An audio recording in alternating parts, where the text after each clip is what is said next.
From the Library of Archive Key, The 39 Steps by John Buchan. Chapter 1. The Man Who Died. I returned from the city about 3 o'clock on that May afternoon, pretty well disgusted with life. I had been 3 months in the old country and was fed up with it. If anyone had told me a year ago that I would have been feeling like that, I should have laughed at him. But there was the fact. The weather made me liverish. The talk of the ordinary Englishman made me sick. I couldn't get enough exercise, and the amusements of London seemed as flat as soda water that has been standing in the sun. Richard Hannay, I kept telling myself. You have got into the wrong ditch, my friend, and you had better climb out. It made me bite my lips to think of the plans I had been building up those last years in Bulawayo. I had got my pile, not one of the big ones, but good enough for me, and I had figured out all kinds of ways of enjoying myself.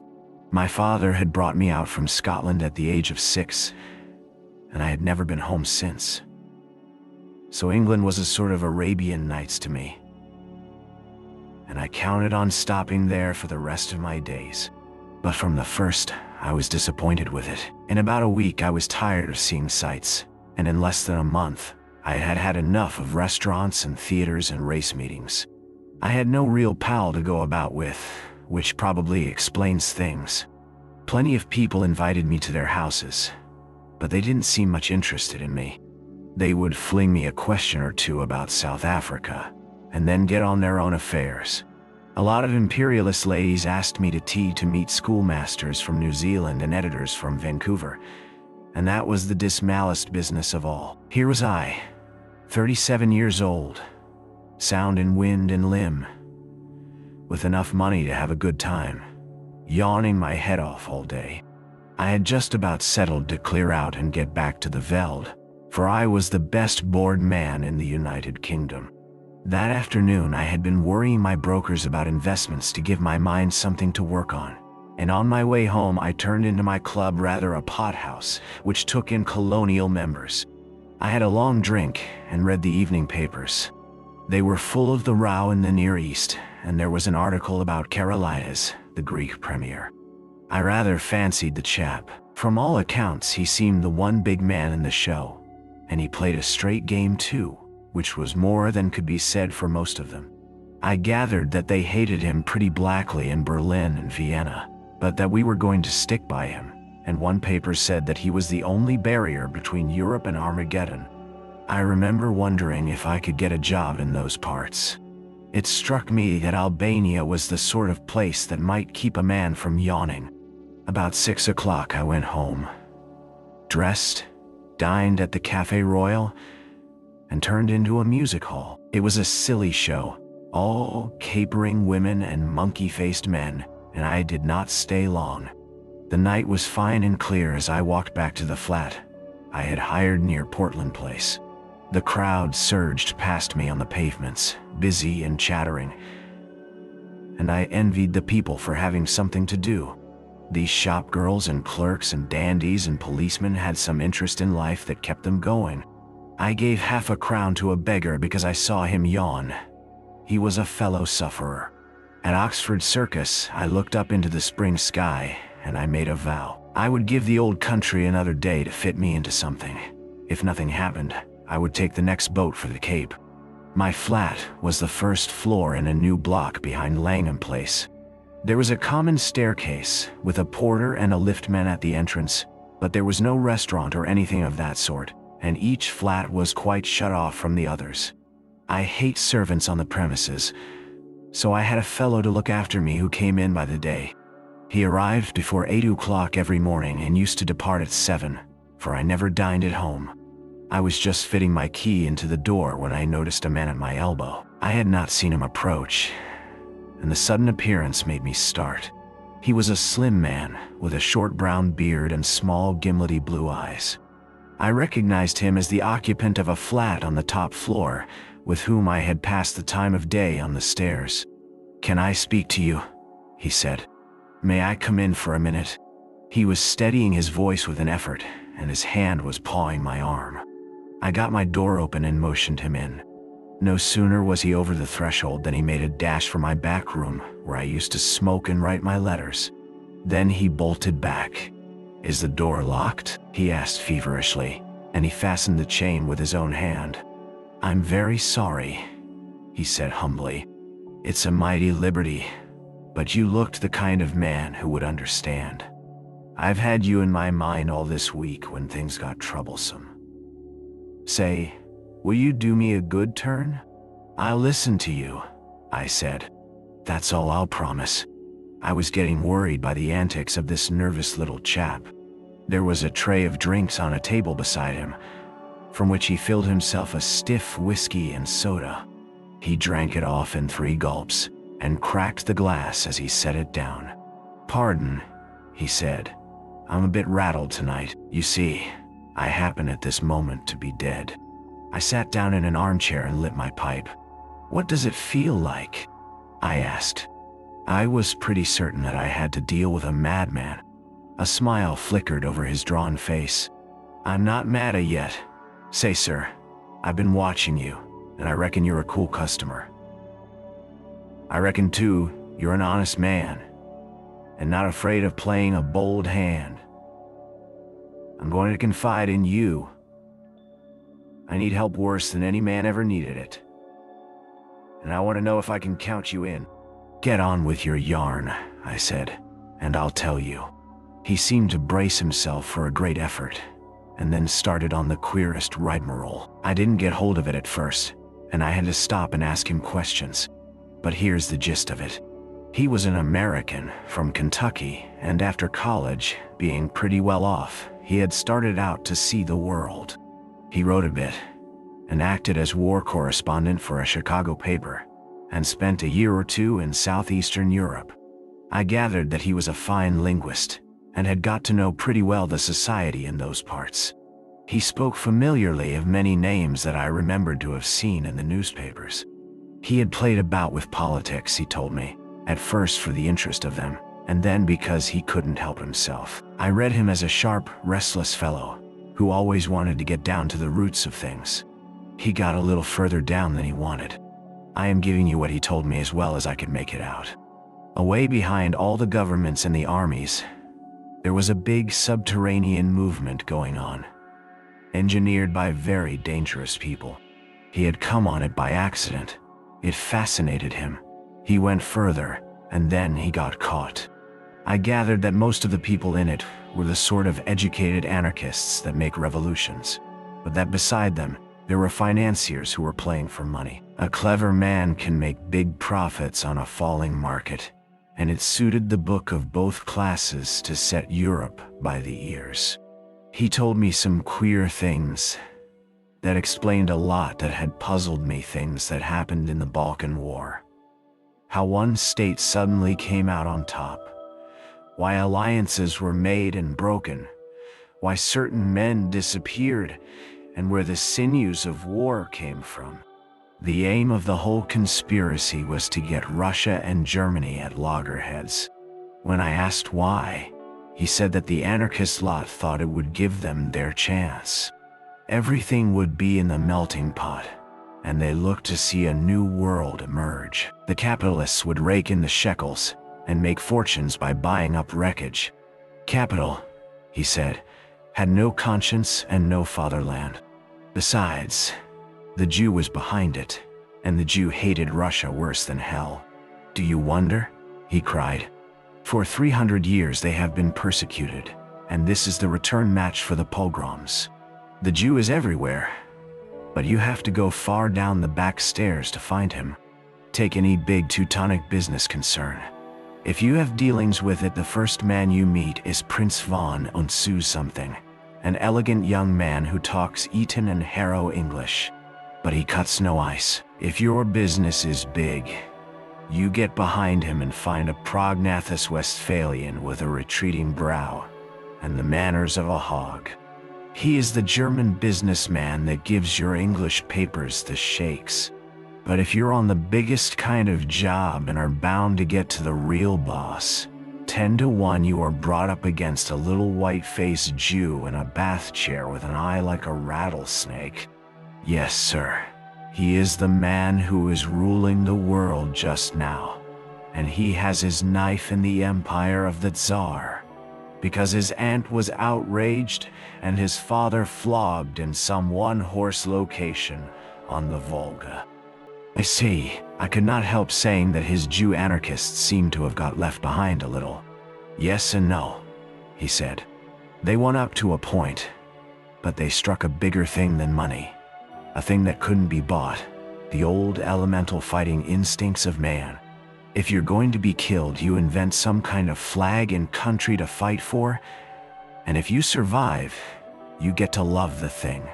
Those foolish devils of soldiers have found something they care for, and that has upset the pretty plan laid in Berlin and Vienna.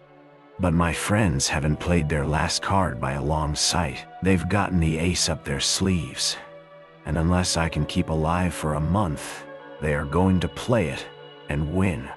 But I thought you were dead, I put in.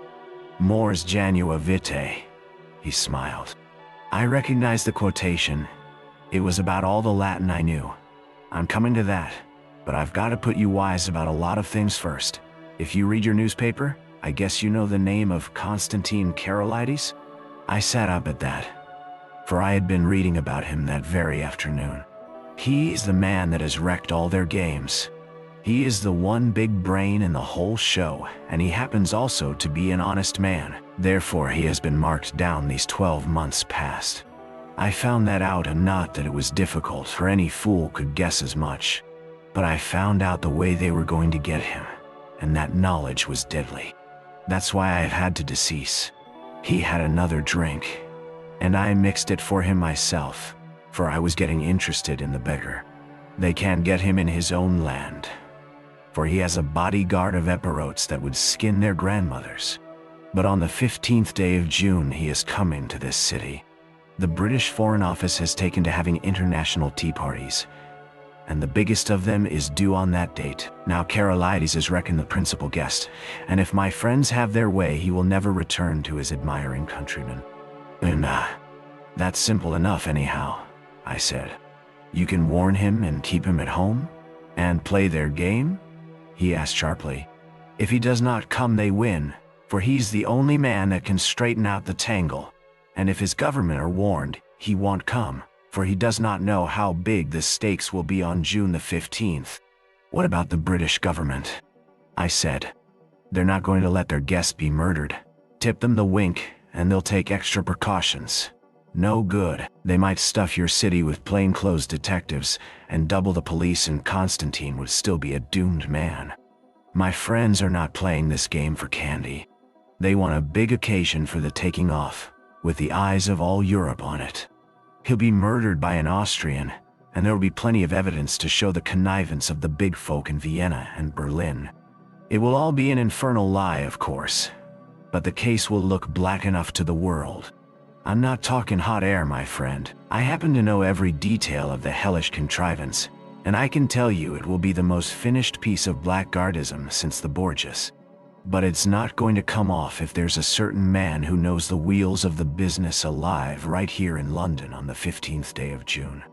And that man is going to be your servant, Franklin P. Scudder. I was getting to like the little chap. His jaw had shut like a rat trap, and there was the fire of battle in his gimlety eyes. If he was spinning me a yarn, he could act up to it. Where did you find out this story? I asked. I got the first hint in an inn on the Aachen Sea in Tyrol. That set me inquiring, and I collected my other clues in a fur shop in the Galician quarter of Buda, in a stranger's club in Vienna, and in a little bookshop off the Racknitzstrasse in Leipzig. I completed my evidence 10 days ago in Paris. I can't tell you the details now, for it's something of a history. When I was quite sure in my own mind, I judged it my business to disappear, and I reached this city by a mighty queer circuit. I left Paris a dandified young French-American, and I sailed from Hamburg a Jew diamond merchant. In Norway, I was an English student of Ibsen collecting materials for lectures, but when I left Bergen, I was a cinema man with special ski films. And I came here from Leith with a lot of pulpwood propositions in my pocket, to put before the London newspapers. Till yesterday, I thought I had muddied my trail some, and was feeling pretty happy. Then, the recollection seemed to upset him, and he gulped down some more whiskey. Then I saw a man standing in the street outside this block. I used to stay close in my room all day, and only slip out after dark for an hour or two. I watched him for a bit from my window, and I thought I recognized him. He came in and spoke to the porter. When I came back from my walk last night, I found a card in my letterbox. It bore the name of the man I want least to meet on God's earth. I think that the look in my companion's eyes, the sheer naked scare on his face, completed my conviction of his honesty. My own voice sharpened a bit as I asked him what he did next. I realized that I was bottled as sure as a pickled herring, and that there was only one way out. I had to die. If my pursuers knew I was dead, they would go to sleep again. How did you manage it? I told the man that valets me that I was feeling pretty bad, and I got myself up to look like death. That wasn't difficult, for I'm no slouch at disguises. Then I got a corpse. You can always get a body in London if you know where to go for it. I fetched it back in a trunk on the top of a four-wheeler, and I had to be assisted upstairs to my room. You see, I had to pile up some evidence for the inquest. I went to bed and got my man to mix me a sleeping draught, and then told him to clear out. He wanted to fetch a doctor, but I swore some and said I couldn't abide leeches. When I was left alone, I started in to fake up that corpse.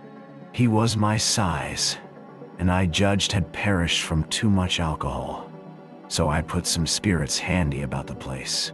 The jaw was the weak point in the likeness, so I blew it away with a revolver. I dare say there will be somebody tomorrow to swear to having heard a shot, but there are no neighbors on my floor, and I guessed I could risk it.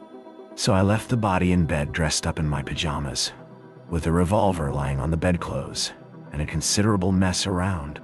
Then, I got into a suit of clothes I had kept waiting for emergencies. I didn't dare to shave for fear of leaving tracks, and besides, it wasn't any kind of use my trying to get into the streets. I had had you in my mind all day, and there seemed nothing to do but to make an appeal to you. I watched from my window till I saw you come home, and then slipped down the stair to meet you. There, sir, I guess you know about as much as me of this business. He sat blinking like an owl, fluttering with nerves and yet desperately determined.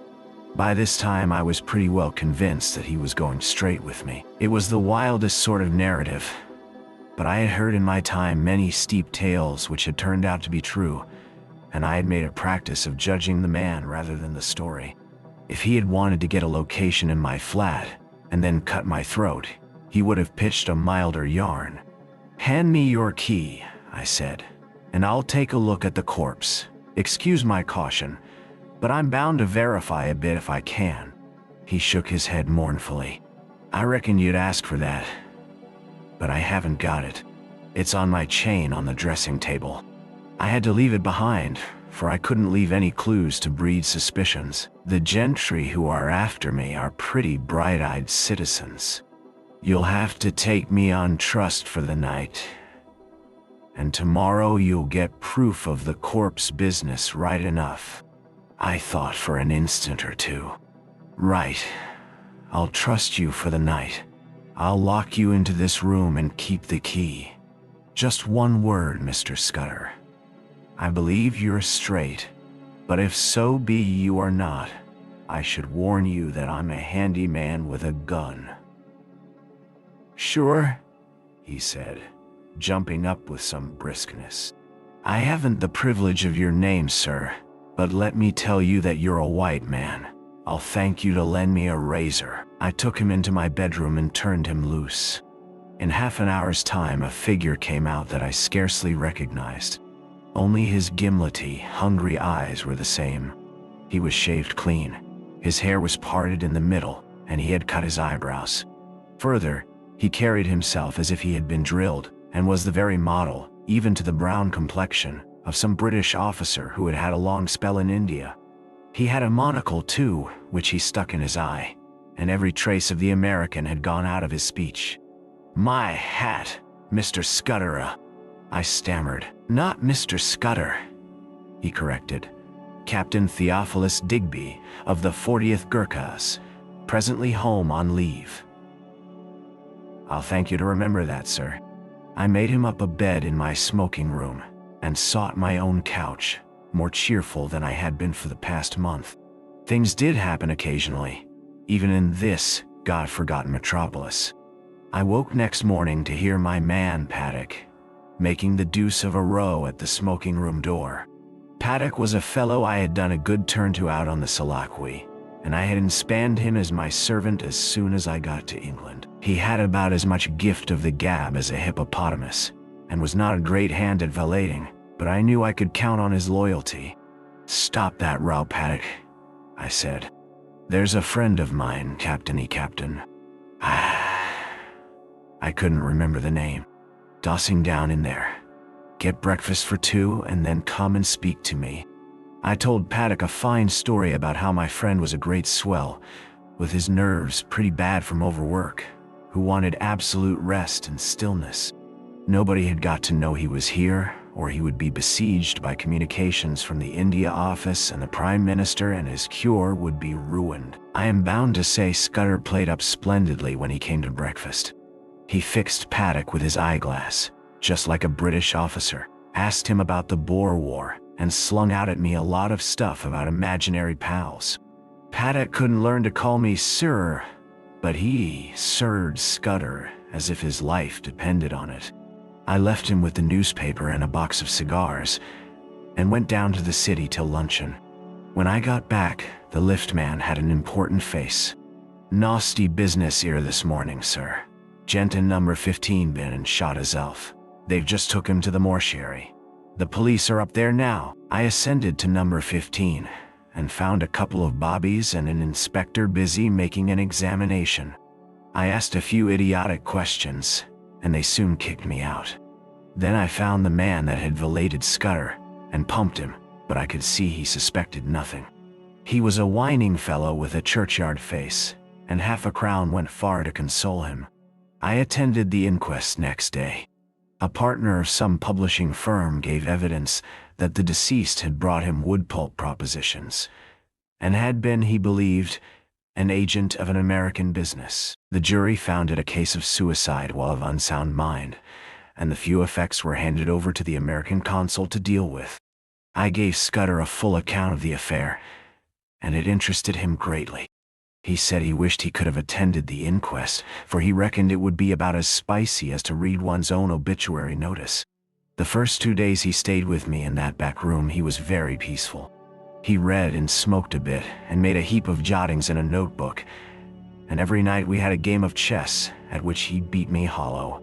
I think he was nursing his nerves back to health, for he had had a pretty trying time, but on the third day, I could see he was beginning to get restless. He fixed up a list of the days till June 15th, and ticked each off with a red pencil, making remarks in shorthand against them.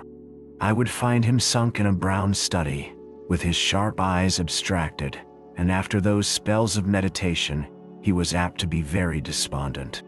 Then I could see that he began to get edgy again. He listened for little noises, and was always asking me if Paddock could be trusted. Once or twice he got very peevish, and apologized for it. I didn't blame him. I made every allowance, for he had taken on a fairly stiff job. It was not the safety of his own skin that troubled him, but the success of the scheme he had planned. That little man was clean grit all through, without a soft spot in him. One night he was very solemn. "Say, Hannay," he said, "I judge I should let you a bit deeper into this business. I should hate to go out without leaving somebody else to put up a fight." And he began to tell me in detail what I had only heard from him vaguely. I did not give him very close attention. The fact is, I was more interested in his own adventures than in his high politics. I reckoned that Carolides and his affairs were not my business, leaving all that to him, so a lot that he said slipped clean out of my memory. I remember that he was very clear that the danger to Carolides would not begin till he had got to London, and would come from the very highest quarters, where there would be no thought of suspicion. He mentioned the name of a woman, Julia Chechenian, as having something to do with the danger. She would be the decoy, I gathered, to get Carolides out of the care of his guards. He talked, too, about a black stone and a man that lisped in his speech, and he described very particularly somebody that he never referred to without a shudder, an old man, with a young voice who could hood his eyes like a hawk. He spoke a good deal about death, too. He was mortally anxious about winning through with his job, but he didn't care a rush for his life. I reckon it's like going to sleep when you are pretty well tired out, and waking to find a summer day with the scent of hay coming in at the window. I used to thank God for such mornings way back in the bluegrass country, and I guess I'll thank him when I wake up on the other side of Jordan.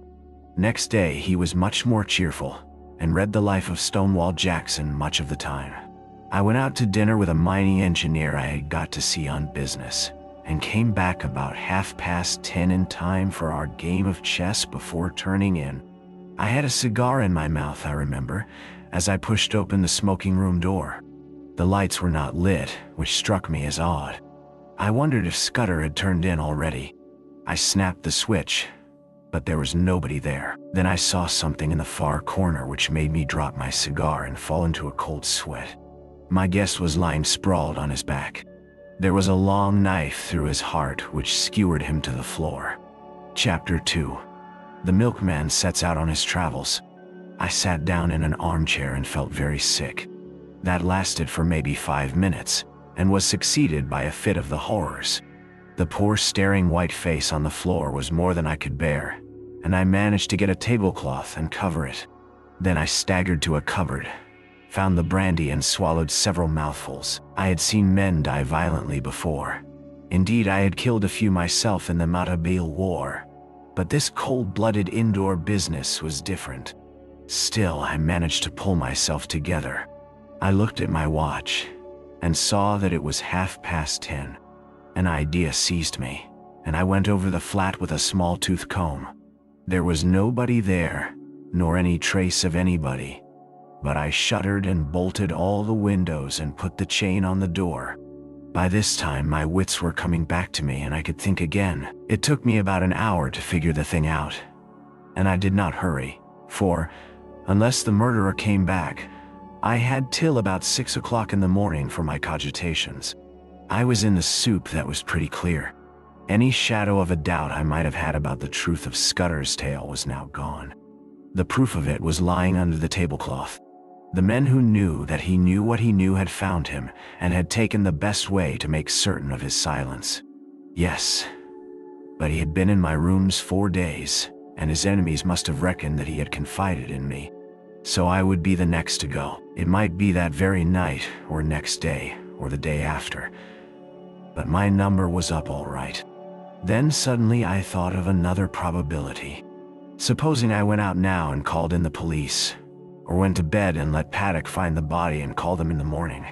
What kind of a story was I to tell about Scudder?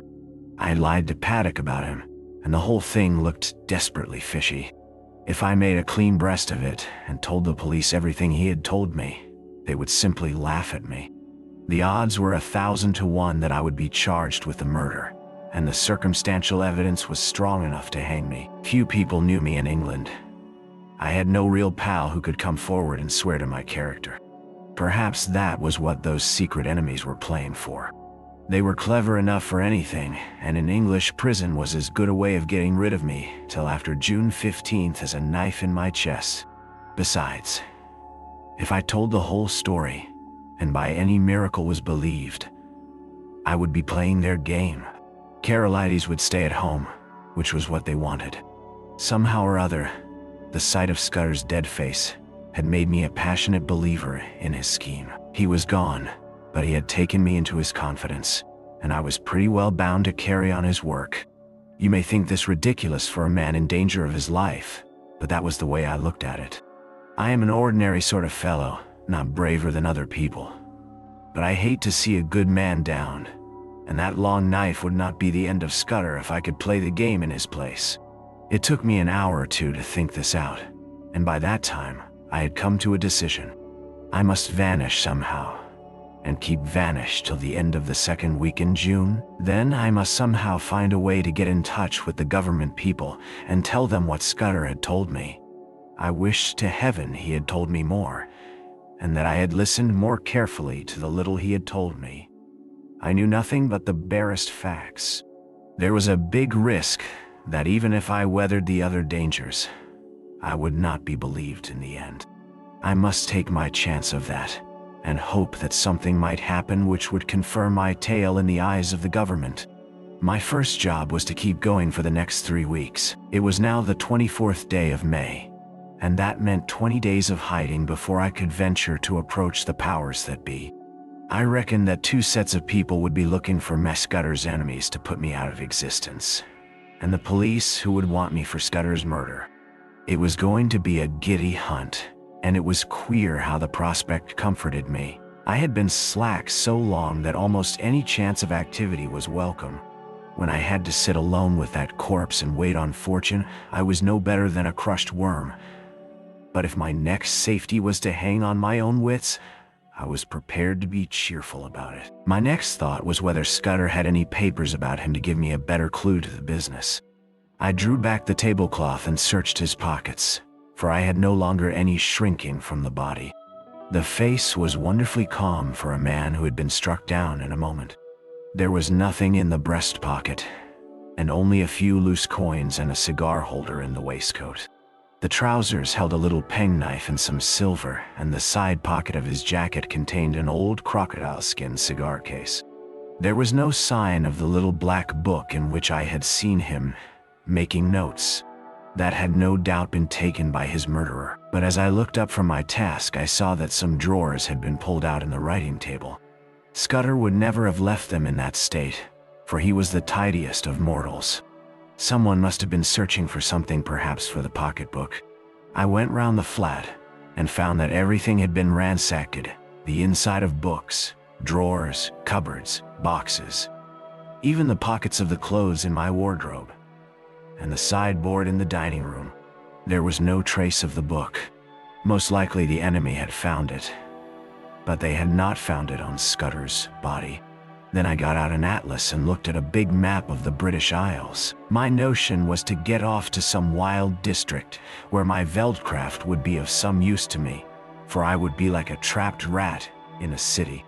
I considered that Scotland would be best, for my people were Scotch, and I could pass anywhere as an ordinary Scotsman. I had half an idea at first to be a German tourist, for my father had had German partners, and I had been brought up to speak the tongue pretty fluently, not to mention having put in 3 years prospecting for copper in German Damerland. But I calculated that it would be less conspicuous to be a Scot, and less in a line with what the police might know of my past. I fixed on Galloway as the best place to go. It was the nearest wild part of Scotland, so far as I could figure it out, and from the look of the map was not over thick with population. A search in Bradshaw informed me that a train left St. Pancras at 7:10, which would land me at any Galloway station in the late afternoon. That was well enough. But a more important matter was how I was to make my way to St. Pancras, for I was pretty certain that Scudder's friends would be watching outside. This puzzled me for a bit. Then I had an inspiration, on which I went to bed and slept for 2 troubled hours. I got up at 4 and opened my bedroom shutters. The faint light of a fine summer morning was flooding the skies, and the sparrows had begun to chatter. I had a great revulsion of feeling, and felt a God-forgotten fool.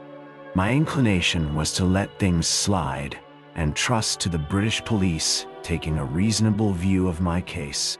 But as I reviewed the situation, I could find no arguments to bring against my decision of the previous night. So with a wry mouth I resolved to go on with my plan. I was not feeling in any particular funk, only disinclined to go looking for trouble, if you understand me. I hunted out a well-used tweed suit, a pair of strong nailed boots, and a flannel shirt with a collar.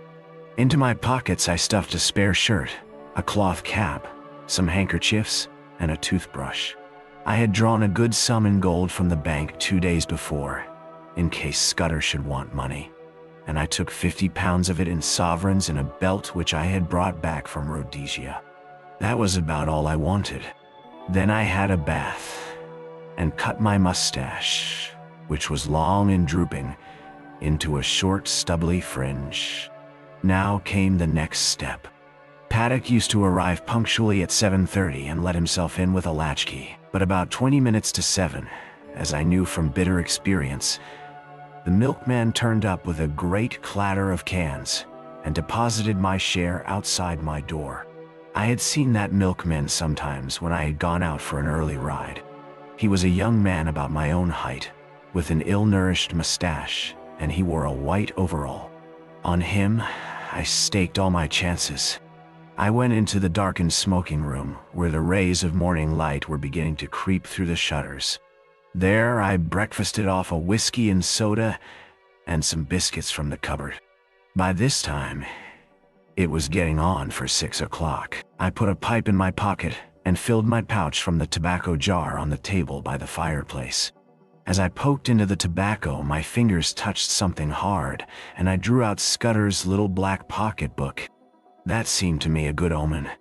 I lifted the cloth from the body and was amazed at the peace and dignity of the dead face. "Goodbye, old chap," I said. "I am going to do my best for you. Wish me well, wherever you are." Then I hung about in the hall waiting for the milkman. That was the worst part of the business, for I was fairly choking to get out of doors. 6:30 passed, then 6:40, but still, he did not come. The fool had chosen this day of all days to be late. At 1 minute after the 6:45, I heard the rattle of the cans outside. I opened the front door, and there was my man, singling out my cans from a bunch he carried and whistling through his teeth. He jumped a bit at the sight of me. "Come in here a moment," I said. "I want a word with you." And I led him into the dining room. "I reckon you're a bit of a sportsman," I said, "and I want you to do me a service. Lend me your cap and overall for 10 minutes, and here's a sovereign for you." His eyes opened at the sight of the gold, and he grinned broadly. "What's the jime?" he asked. "A bet," I said. "I haven't time to explain, but to win it I've got to be a milkman for the next 10 minutes. All you've got to do is to stay here till I come back. You'll be a bit late, but nobody will complain, and you'll have that quid for yourself." "Right-o," he said cheerily. "I ain't the man to spoil a bit of sport. Here's the rig, governor." I stuck on his flat blue hat and his white overall, picked up the cans, banged my door, and went whistling downstairs. The porter at the foot told me to shut my jaw, which sounded as if my makeup was adequate. At first I thought there was nobody in the street. Then I caught sight of a policeman 100 yards down, and a loafer shuffling past on the other side.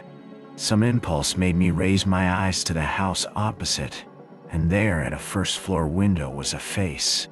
As the loafer passed, he looked up, and I fancied a signal was exchanged. I crossed the street, whistling gaily and imitating the jaunty swing of the milkman. Then I took the first side street and went up a left-hand turning which led past a bit of vacant ground. There was no one in the little street, so I dropped the milk cans inside the hoarding and sent the cap and overall after them. I had only just put on my cloth cap when a postman came around the corner. I gave him good morning, and he answered me unsuspiciously. At the moment the clock of a neighboring church struck the hour of 7. There was not a second to spare. As soon as I got to Euston Road, I took to my heels and ran. The clock at Euston Station showed 5 minutes past the hour. At St. Pancras I had no time to take a ticket, let alone that I had not settled upon my destination. A porter told me the platform, and as I entered it, I saw the train already in motion. 2 station officials blocked the way, but I dodged them and clambered into the last carriage. 3 minutes later, as we were roaring through the northern tunnels, an irate guard interviewed me. He wrote out for me a ticket to Newton Stewart, a name which had suddenly come back to my memory, and he conducted me from the first-class compartment where I had ensconced myself to a third-class smoker, occupied by a sailor and a stout woman with a child. He went off grumbling, and as I mopped my brow, I observed to my companions in my broadest Scots that it was a sore job catching trains. I had already entered upon my part. "The impudence o' that Ger," said the lady bitterly. "He needed a Scotch tongue to pit him in his place. He was complaining on this ween hyena ticket, and her no fower till August 12th, and he was objecting to this gentleman's spittin'." The sailor morosely agreed, and I started my new life in an atmosphere of protest against authority. I reminded myself that a week ago I had been finding the world dull. Chapter 3. The Adventure of the Literary Innkeeper. I had a solemn time traveling north that day. It was fine May weather, with a hawthorn flowering on every hedge, and I asked myself why, when I was still a free man, I had stayed on in London and not got the good of this heavenly country. I didn't dare face the restaurant car, but I got a luncheon basket at Leeds and shared it with the fat woman. Also, I got the morning's papers, with news about starters for the Derby and the beginning of the cricket season, and some paragraphs about how Balkan affairs were settling down and a British squadron was going to Kiel. When I had done with them, I got out Scudder's little black pocketbook and studied it. It was pretty well filled with jottings, chiefly figures, though now and then a name was printed in. For example, I found the words Hofgaard, Luneville, and avocado pretty often, and especially the word Pavia. Now I was certain that Scudder never did anything without a reason, and I was pretty sure that there was a cipher in all this. That is a subject which has always interested me, and I did a bit at it myself, once as intelligence officer at Delagoa Bay during the Boer War. I have a head for things like chess and puzzles, and I used to reckon myself pretty good at finding out ciphers. This one looked like the numerical kind where sets of figures correspond to the letters of the alphabet.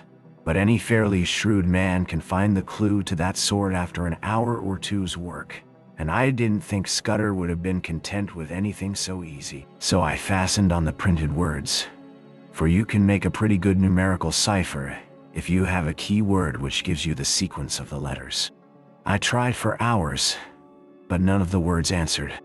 Then I fell asleep and woke at Dumfries just in time to bundle out and get into the slow Galloway train. There was a man on the platform whose looks I didn't like, but he never glanced at me. And when I caught sight of myself in the mirror of an automatic machine, I didn't wonder. With my brown face, my old tweeds, and my slouch, I was the very model of one of the hill farmers who were crowding into the third-class carriages. I traveled with half a dozen in an atmosphere of shag and clay pipes. They had come from the weekly market, and their mouths were full of prices. I heard accounts of how the lambing had gone up the Cairn and the Douche, and a dozen other mysterious waters. Above half the men had lunched heavily and were highly flavored with whiskey, but they took no notice of me. We rumbled slowly into a land of little wooded glens, and then to a great wide moorland place, gleaming with lochs, with high blue hills showing northwards. About 5 o'clock the carriage had emptied, and I was left alone as I had hoped. I got out at the next station, a little place whose name I scarcely noted, set right in the heart of a bog. It reminded me of one of those forgotten little stations in the Karoo. An old station master was digging in his garden, and with his spade over his shoulder sauntered to the train, took charge of a parcel, and went back to his potatoes. A child of 10 received my ticket, and I emerged on a white road that straggled over the brown moor. It was a gorgeous spring evening, with every hill showing as clear as a cut amethyst. The air had the queer, rooty smell of bogs, but it was as fresh as mid-ocean, and it had the strangest effect on my spirits. I actually felt lighthearted. I might have been a boy out for a spring holiday tramp, instead of a man of 37 very much wanted by the police. I felt just as I used to feel when I was starting for a big trek on a frosty morning on the High Veld. If you believe me, I swung along that road whistling. There was no plan of campaign in my head, only just to go on in this blessed, honest-smelling hill country, for every mile put me in better humor with myself. In a roadside planting, I cut a walking stick of hazel, and presently struck off the highway up a bypath which followed the glen of a brawling stream. I reckoned that I was still far ahead of any pursuit, and for that night might please myself. It was some hours since I had tasted food, and I was getting very hungry when I came to a herd's cottage set in a nook beside a waterfall. A brown-faced woman was standing by the door and greeted me with the kindly shyness of moorland places. When I asked for a night's lodging, she said I was welcome to the bed in the loft, and very soon she set before me a hearty meal of ham and eggs, scones, and thick sweet milk. At the darkening, her man came in from the hills, a lean giant, who in one step covered as much ground as 3 paces of ordinary mortals. They asked me no questions, for they had the perfect breeding of all dwellers in the wilds, but I could see they set me down as a kind of dealer, and I took some trouble to confirm their view. I spoke a lot about cattle, of which my host knew little, and I picked up from him a good deal about the local Galloway markets, which I tucked away in my memory for future use. At 10, I was nodding in my chair, and the bed in the loft received a weary man who never opened his eyes till 5 o'clock set the little homestead a-going once more. They refused any payment, and by 6, I had breakfasted and was striding southwards again. My notion was to return to the railway line a station or 2 farther on than the place where I had alighted yesterday and to double back. I reckoned that that was the safest way, for the police would naturally assume that I was always making farther from London in the direction of some western port. I thought I had still a good bit of a start, for, as I reasoned, it would take some hours to fix the blame on me, and several more to identify the fellow who got on board the train at St. Pancras. It was the same jolly, clear spring weather, and I simply could not contrive to feel careworn. Indeed, I was in better spirits than I had been for months. Over a long ridge of moorland I took my road, skirting the side of a high hill which the herd had called Cairnsmore Fleet. Nesting curlews and plovers were crying everywhere, and the links of green pasture by the streams were dotted with young lambs. All the slackness of the past months was slipping from my bones, and I stepped out like a 4-year-old. By and by, I came to a swell of moorland which dipped to the vale of a little river, and a mile away in the heather I saw the smoke of a train. The station, when I reached it, proved to be ideal for my purpose.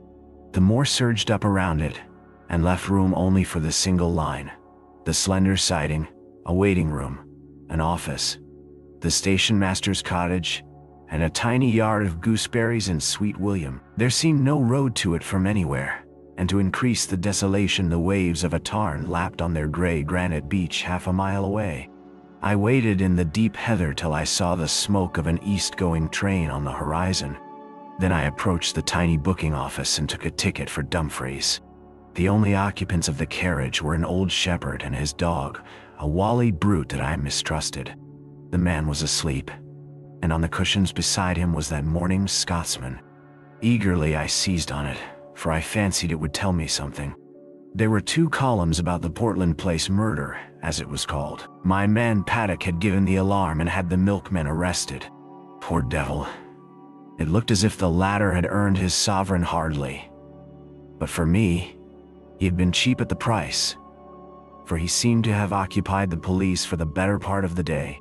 In the latest news I found a further installment of the story.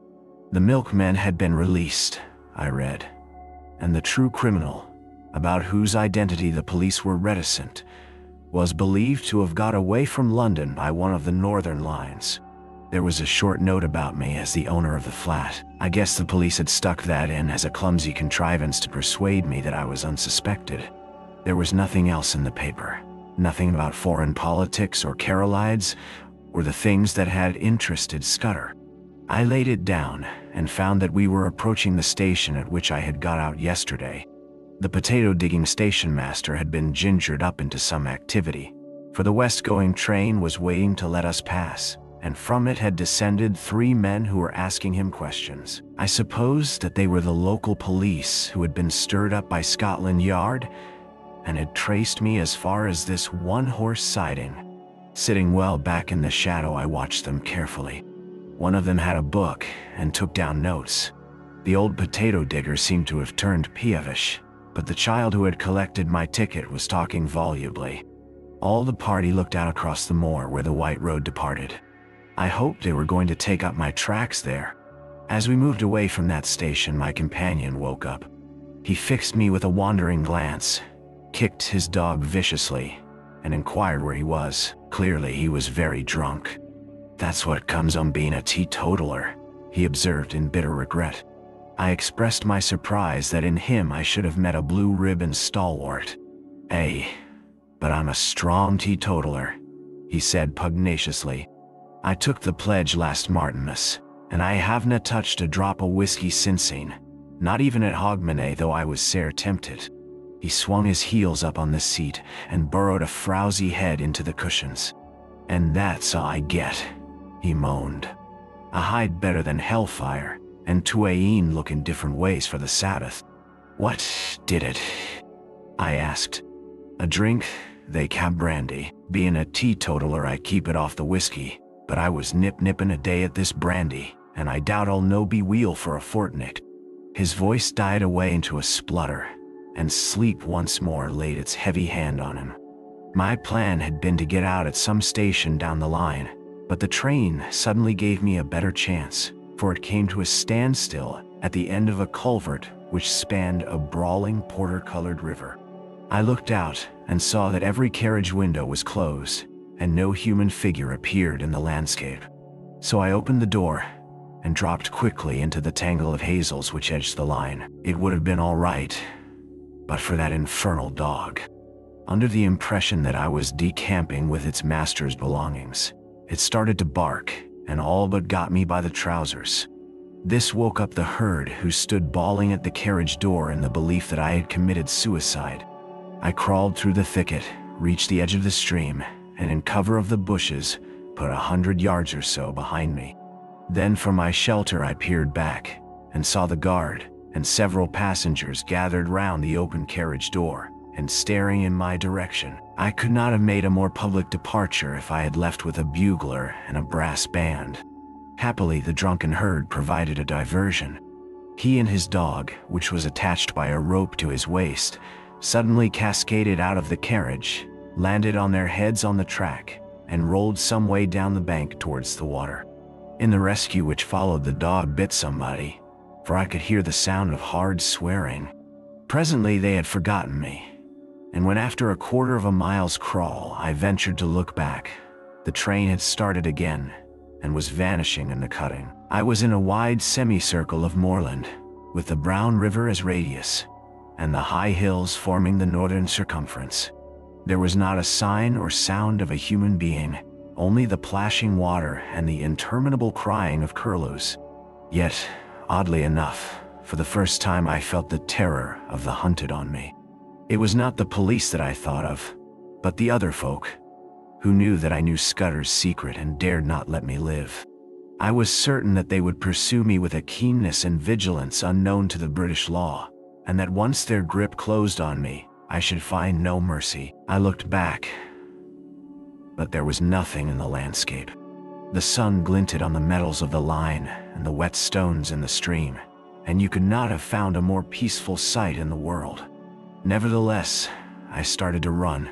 Crouching low in the runnels of the bog, I ran till the sweat blinded my eyes.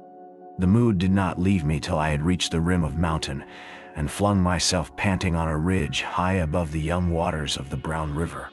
From my vantage ground I could scan the whole moor right away to the railway line, and to the south of it where green fields took the place of heather. I have eyes like a hawk, but I could see nothing moving in the whole countryside. Then I looked east beyond the ridge, and saw a new kind of landscape: shallow green valleys, with plentiful fir plantations, and the faint lines of dust which spoke of high roads. Last of all I looked into the blue May sky, and there I saw that which set my pulses racing. Low down in the south a monoplane was climbing into the heavens. I was as certain as if I had been told that that aeroplane was looking for me, and that it did not belong to the police. For an hour or two I watched it from a pit of heather. It flew low along the hilltops, and then in narrow circles over the valley up which I had come. Then it seemed to change its mind, rose to a great height, and flew away back to the south. I did not like this espionage from the air, and I began to think less well of the countryside I had chosen for a refuge. These heather hills were no sort of cover if my enemies were in the sky, and I must find a different kind of sanctuary. I looked with more satisfaction to the green country beyond the ridge, for there I should find woods and stone houses. About 6 in the evening I came out of the moorland to a white ribbon of road, which wound up the narrow vale of a lowland stream. As I followed it, fields gave place to bent, the glen became a plateau, and presently I had reached a kind of pass where a solitary house smoked in the twilight. The road swung over a bridge, and leaning on the parapet was a young man. He was smoking a long clay pipe and studying the water with spectacled eyes.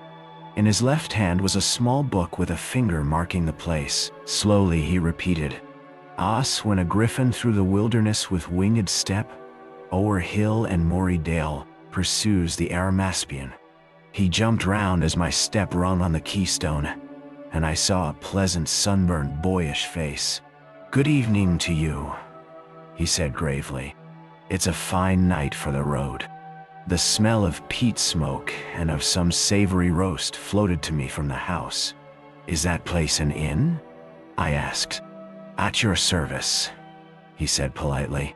"I am the landlord, sir, and I hope you will stay the night, for to tell you the truth I have had no company for a week." I pulled myself up on the parapet of the bridge and filled my pipe. I began to detect an ally. "You're young to be an innkeeper," I said. "My father died a year ago and left me the business. I live there with my grandmother. It's a slow job for a young man, and it wasn't my choice of profession." "Which was?" He actually blushed. "I want to write books," he said. "And what better chance could you ask?" I cried. "Man, I've often thought that an innkeeper would make the best storyteller in the world." "Not now," he said eagerly. "Maybe in the old days when you had pilgrims and ballad makers and highwaymen and mail coaches on the road. But not now. Nothing comes here but motor cars full of fat women who stop for lunch, and a fisherman or two in the spring, and the shooting tenants in August. There's not much material to be got out of that. I want to see life, to travel the world, and write things like Kipling and Conrad. But the most I've done yet is to get some verses printed in Chambers' journal." I looked at the inn standing golden in the sunset against the brown hills. "I've knocked a bit about the world, and I wouldn't despise such a hermitage. Do you think that adventure is found only in the tropics or among gentry and red shirts? Maybe you're rubbing shoulders with it at this moment." "That's what Kipling says," he said, his eyes brightening, and he quoted some verse about romance bringing up the 9:15. "Here's a true tale for you then," I cried. "And a month from now you can make a novel out of it." Sitting on the bridge in the soft May gloaming, I pitched him a lovely yarn. It was true in essentials too, though I altered the minor details. I made out that I was a mining magnate from Kimberley, who had had a lot of trouble with IDB, and had shown up a gang. They had pursued me across the ocean and had killed my best friend and were now on my tracks. I told the story well, though I say it who shouldn't. I pictured a flight across the Kalahari to German Africa, the crackling, parching days, the wonderful blue velvet nights. I described an attack on my life on the voyage home, and I made a really horrid affair of the Portland Place murder. "You're looking for adventure," I cried. "Well, you found it here. The devils are after me, and the police are after them. It's a race that I mean to win. By God," he whispered, drawing his breath in sharply. "It is all pure Rider Haggard and Conan Doyle." "You believe me?" I said gratefully. "Of course I do," and he held out his hand. "I believe everything out of the common. The only thing to distrust is the normal." He was very young, but he was the man for my money. "I think they're off my track for the moment, but I must lie close for a couple of days. Can you take me in?" He caught my elbow in his eagerness and drew me towards the house. "You can lie as snug here as if you were in a moss hole. I'll see that nobody blabs either. And you'll give me some more material about your adventures?" As I entered the inn porch, I heard from far off the beat of an engine. There, silhouetted against the dusky west, was my friend, The monoplane. He gave me a room at the back of the house with a fine outlook over the plateau, and he made me free of his own study, which was stacked with cheap editions of his favorite authors. I never saw the grandmother, so I guess she was bedridden. An old woman called Margaret brought me my meals, and the innkeeper was around me at all hours. I wanted some time to myself, so I invented a job for him. He had a motor bicycle, and I sent him off next morning for the daily paper, which usually arrived with the post in the late afternoon. I told him to keep his eyes skinned and make note of any strange figures he saw, keeping a special sharp lookout for motors and aeroplanes. Then I sat down in real earnest to Scudder's notebook. He came back at midday with the Scotsman. There was nothing in it, except some further evidence of Paddock and the milkman, and a repetition of yesterday's statement that the murderer had gone north. But there was a long article, reprinted from the Times, about Carolides and the state of affairs in the Balkans. Though there was no mention of any visit to England, I got rid of the innkeeper for the afternoon, for I was getting very warm in my search for the cipher. As I told you, it was a numerical cipher, and by an elaborate system of experiments, I had pretty well discovered what were the nulls and stops. The trouble was the key word, and when I thought of the odd million words he might have used, I felt pretty hopeless. But about 3 o'clock I had a sudden inspiration. The name Julia Cecchini flashed across my memory. Scudder had said it was the key to the Carolides business, and it occurred to me to try it on his cipher. It worked. The 5 letters of Julia gave me the position of the vowels. I was J, the 10th letter of the alphabet, and so represented by X in the cipher. E was Winty Wow and so on. Cecchini gave me the numerals for the principal consonants.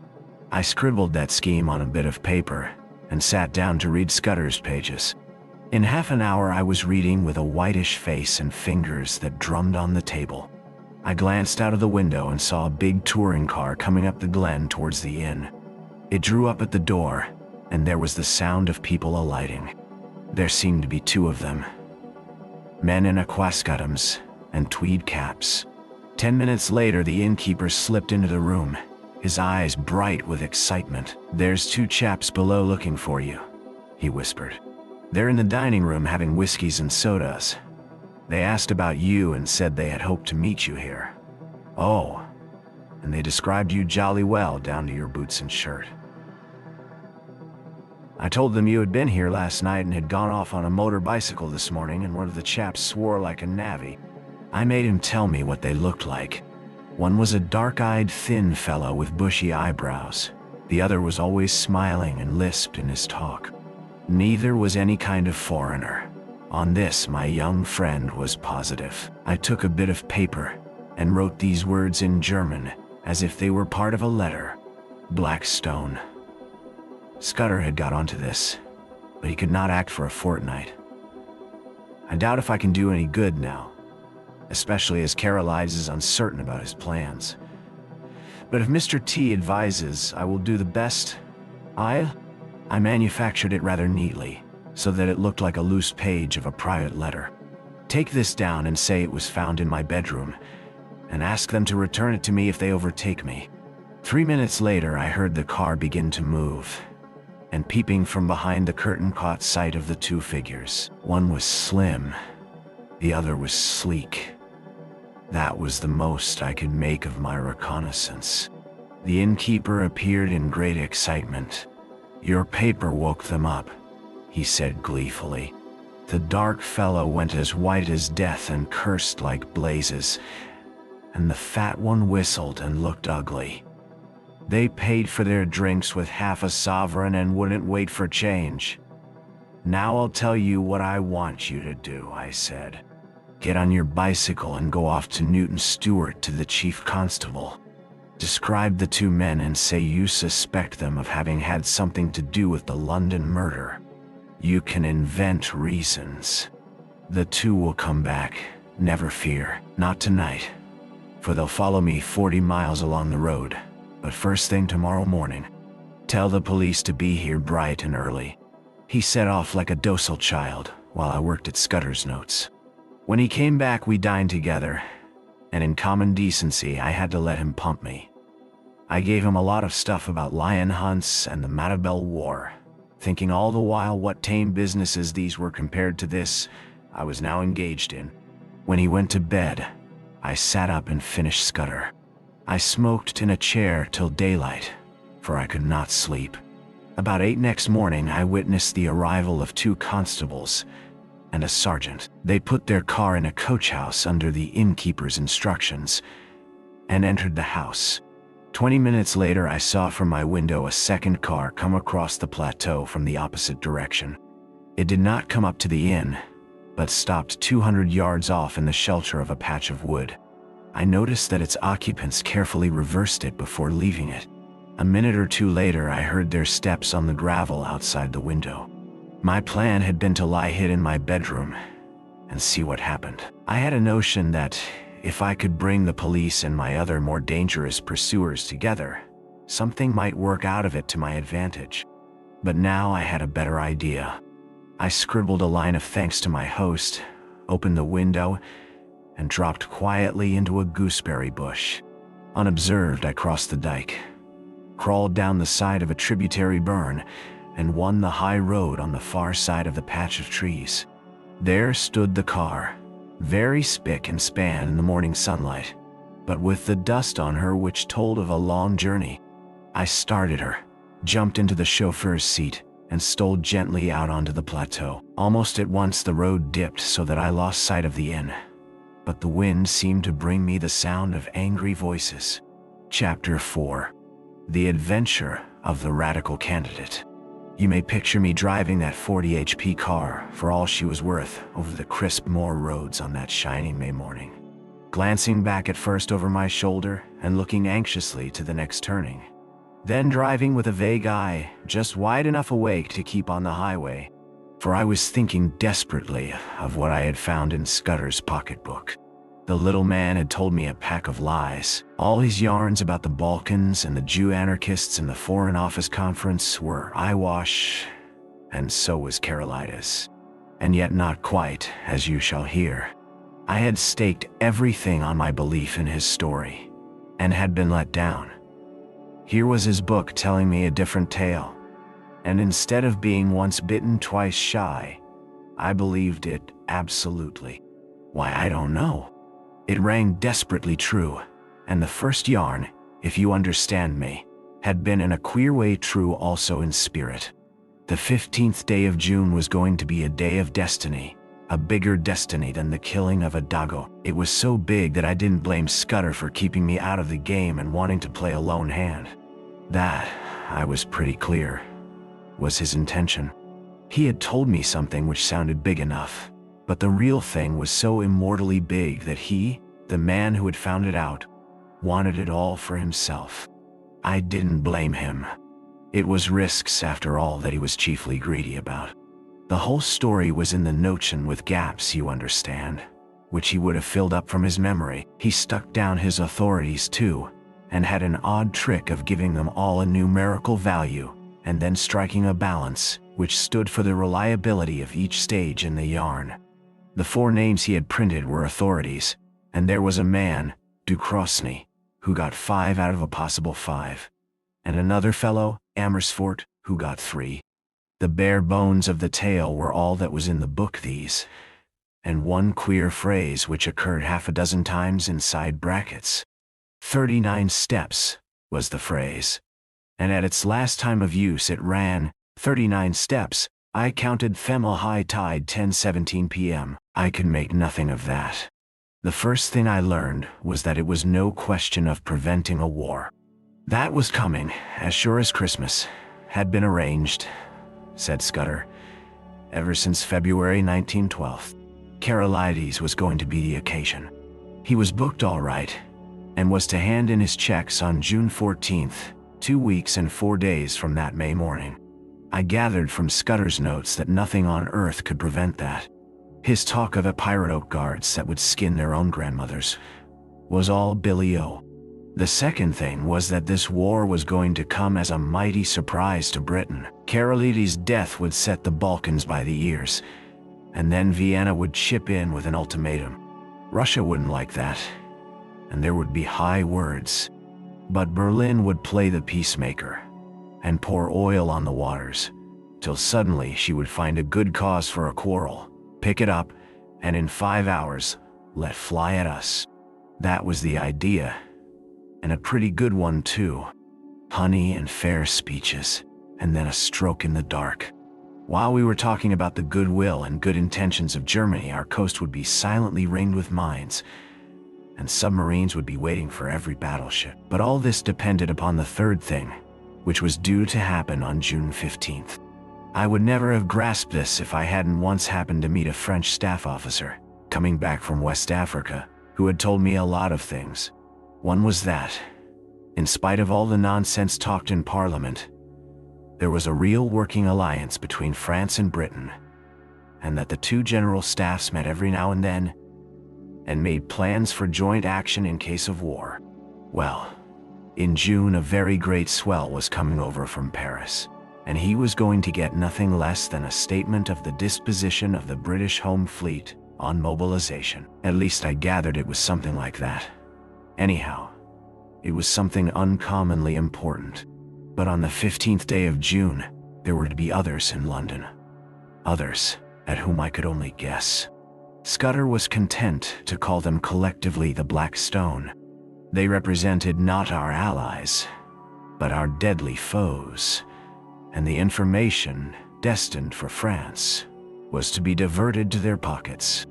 And it was to be used, remember, used a week or two later, with great guns and swift torpedoes, suddenly, in the darkness of a summer night. This was the story I had been deciphering in a back room of a country inn, overlooking a cabbage garden. This was the story that hummed in my brain as I swung in the big touring car from glen to glen. My first impulse had been to write a letter to the Prime Minister, but a little reflection convinced me that that would be useless. Who would believe my tale? I must show a sign, some token in proof, and heaven knew what that could be. Above all, I must keep going myself, ready to act when things got riper. And that was going to be no light job with the police of the British Isles in full cry after me, and the watchers of the Black Stone running silently and swiftly on my trail. I had no very clear purpose in my journey, but I steered east by the sun, for I remembered from the map that if I went north, I would come into a region of coal pits and industrial towns. Presently I was down from the moorlands and traversing the broad haw of a river. For miles I ran alongside a park wall, and in a break of the trees I saw a great castle. I swung through little old thatched villages, and over peaceful lowland streams, and past gardens blazing with hawthorn and yellow laburnum. The land was so deep in peace that I could scarcely believe that somewhere behind me were those who sought my life. Ay, and that in a month's time, unless I had the almightiest of luck, these round country faces would be pinched and staring, and men would be lying dead in English fields. About midday I entered a long straggling village, and had a mind to stop and eat. Halfway down was the post office, and on the steps of it stood the postmistress and a policeman hard at work, conning a telegram. When they saw me they wakened up, and the policeman advanced with raised hand, and cried on me to stop. I nearly was fool enough to obey. Then it flashed upon me that the wire had to do with me, that my friends at the inn had come to an understanding, and were united in desiring to see more of me, and that it had been easy enough for them to wire the description of me and the car to 30 villages through which I might pass. I released the brakes just in time. As it was, the policeman made a claw at the hood, and only dropped off when he got my left in his eye. I saw that main roads were no place for me, and turned into the byways. It wasn't an easy job without a map, for there was the risk of getting onto a farm road and ending in a duck pond or a stable yard, and I couldn't afford that kind of delay. I began to see what an ass I had been to steal the car. The big green brute would be the safest kind of clue to me over the breadth of Scotland. If I left it and took to my feet, it would be discovered in an hour or two, and I would get no start in the race. The immediate thing to do was to get to the loneliest roads. These I soon found when I struck up a tributary of the big river, and got into a glen with steep hills all about me, and a corkscrew road at the end which climbed over a pass. Here I met nobody, but it was taking me too far north, so I slewed east along a bad track and finally struck a big double-line railway. Away below me I saw another broadish valley, and it occurred to me that if I crossed it I might find some remote inn to pass the night. The evening was now drawing in, and I was furiously hungry, for I had eaten nothing since breakfast except a couple of buns I had bought from a baker's cart. Just then I heard a noise in the sky, and lo and behold, there was that infernal aeroplane, flying low, about a dozen miles to the south, and rapidly coming towards me. I had the sense to remember that on a bare moor, I was at the aeroplane's mercy, and that my only chance was to get to the leafy cover of the valley. Down the hill I went like blue lightning, screwing my head round whenever I dared to watch that damned flying machine. Soon I was on a road between hedges and dipping to the deep-cut glen of a stream. Then came a bit of thick wood where I slackened speed. Suddenly on my left, I heard the hoot of another car and realized to my horror that I was almost up on a couple of gateposts through which a private road debouched on the highway. My horn gave an agonized roar, but it was too late. I clapped on my brakes, but my impetus was too great, and there before me a car was sliding athwart my course. In a second, there would have been the deuce of a wreck. I did the only thing possible, and ran slap into the hedge on the right, trusting to find something soft beyond. But there I was mistaken. My car slithered through the hedge like butter, and then gave a sickening plunge forward. I saw what was coming, leapt on the seat, and would have jumped out. But a branch of hawthorn got me in the chest, lifted me up and held me, while a ton or two of expensive metal slipped below me, bucked and pitched, and then dropped with an almighty smash 50 feet to the bed of the stream. Slowly, that thorn let me go. I subsided first on the hedge, and then very gently on a bower of nettles. As I scrambled to my feet, a hand took me by the arm, and a sympathetic and badly scared voice asked me if I were hurt. I found myself looking at a tall young man in goggles and a leather ulster, who kept on blessing his soul and whinnying apologies. For myself, once I got my wind back, I was rather glad than otherwise. This was one way of getting rid of the car. "My blame, sir," I answered him. "It's lucky that I did not add homicide to my follies. That's the end of my Scotch motor tour, but it might have been the end of my life." He plucked out a watch and studied it. "You're the right sort of fellow," he said. "I can spare a quarter of an hour, and my house is 2 minutes off. I'll see you clothed and fed and snug in bed. Where's your kit, by the way? Is it in the burn along with the car?" "It's in my pocket," I said, brandishing a toothbrush. "I'm a colonial and travel light." "A colonial?" he cried. "By gad, you're the very man I've been praying for. Are you by any blessed chance a free trader?" "I am," said I, without the foggiest notion of what he meant. He patted my shoulder and hurried me into his car. 3 minutes later we drew up before a comfortable-looking shooting box set among pine trees, and he ushered me indoors. He took me first to a bedroom and flung half a dozen of his suits before me, for my own had been pretty well reduced to rags. I selected a loose blue serge, which differed most conspicuously from my former garments, and borrowed a linen collar. Then he hailed me to the dining room, where the remnants of a meal stood on the table, and announced that I had just 5 minutes to feed. "You can take a snack in your pocket, and we'll have supper when we get back. I've got to be at the Masonic Hall at 8 o'clock, or my agent will comb my hair." I had a cup of coffee and some cold ham, while he yarned away on the hearthrug. "You find me in the deuce of a mess, Mr. By-the-by. You haven't told me your name." "Twiston. Any relation of old Tommy Twiston of the 60th? No? Well, you see, I'm Liberal candidate for this part of the world, and I had a meeting on tonight at Brattleburn that's my chief town, and an infernal Tory stronghold. I had got the colonial ex-premier fellow, Crumpleton, coming to speak for me tonight, and had the thing tremendously billed and the whole place ground-baited. This afternoon, I had a wire from the ruffian saying he had got influenza at Blackpool, and here am I left to do the whole thing myself. I had meant to speak for 10 minutes and must now go on for 40, and, though I've been racking my brains for 3 hours to think of something, I simply cannot last the course. Now you've got to be a good chap and help me. You're a free trader and can tell our people what a washout protection is in the colonies. All you fellows have the gift of the gab. I wish to heaven I had it. I'll be forevermore in your debt. I had very few notions about free trade one way or the other, but I saw no other chance to get what I wanted. My young gentleman was far too absorbed in his own difficulties to think how odd it was to ask a stranger who had just missed death by an ace and had lost a 1,000 guinea car to address a meeting for him on the spur of the moment. But my necessities did not allow me to contemplate oddnesses or to pick and choose my supports. "All right," I said. "I'm not much good as a speaker, but I'll tell them a bit about Australia."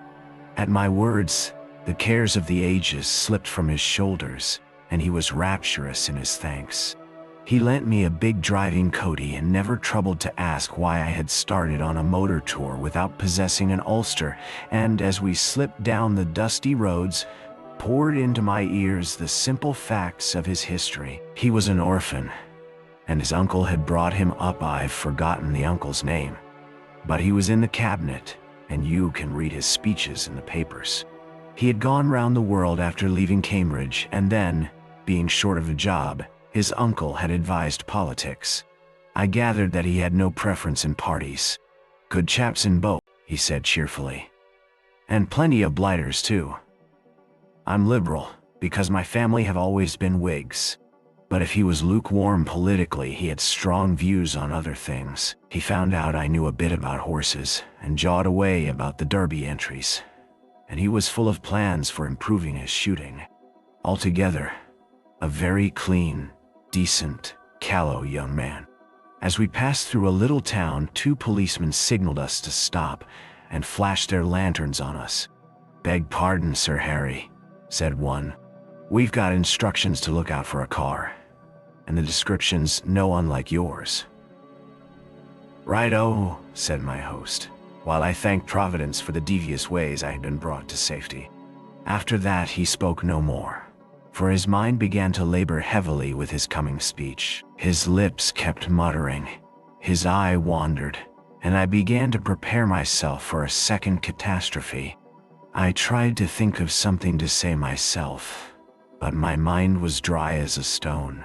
The next thing I knew, we had drawn up outside a door in a street, and were being welcomed by some noisy gentlemen with rosettes. The hall had about 500 in it. Women mostly, a lot of bald heads, and a dozen or 2 young men.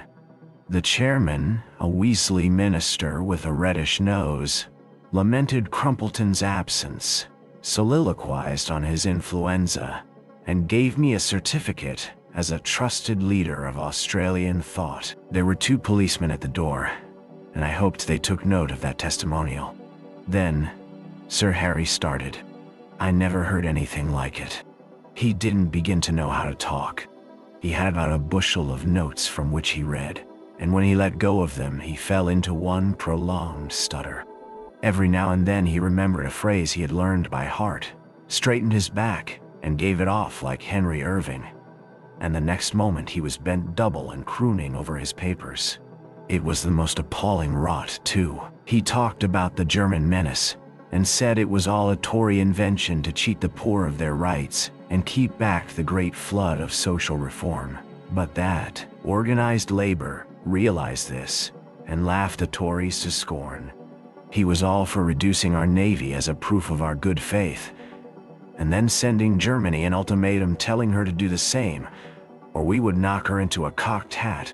He said that, but for the Tories, Germany and Britain would be fellow workers in peace and reform. I thought of the little black book in my pocket. A giddy lot Scudder's friends cared for peace and reform.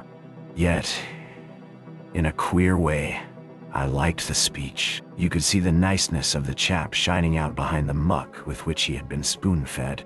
Also, it took a load off my mind.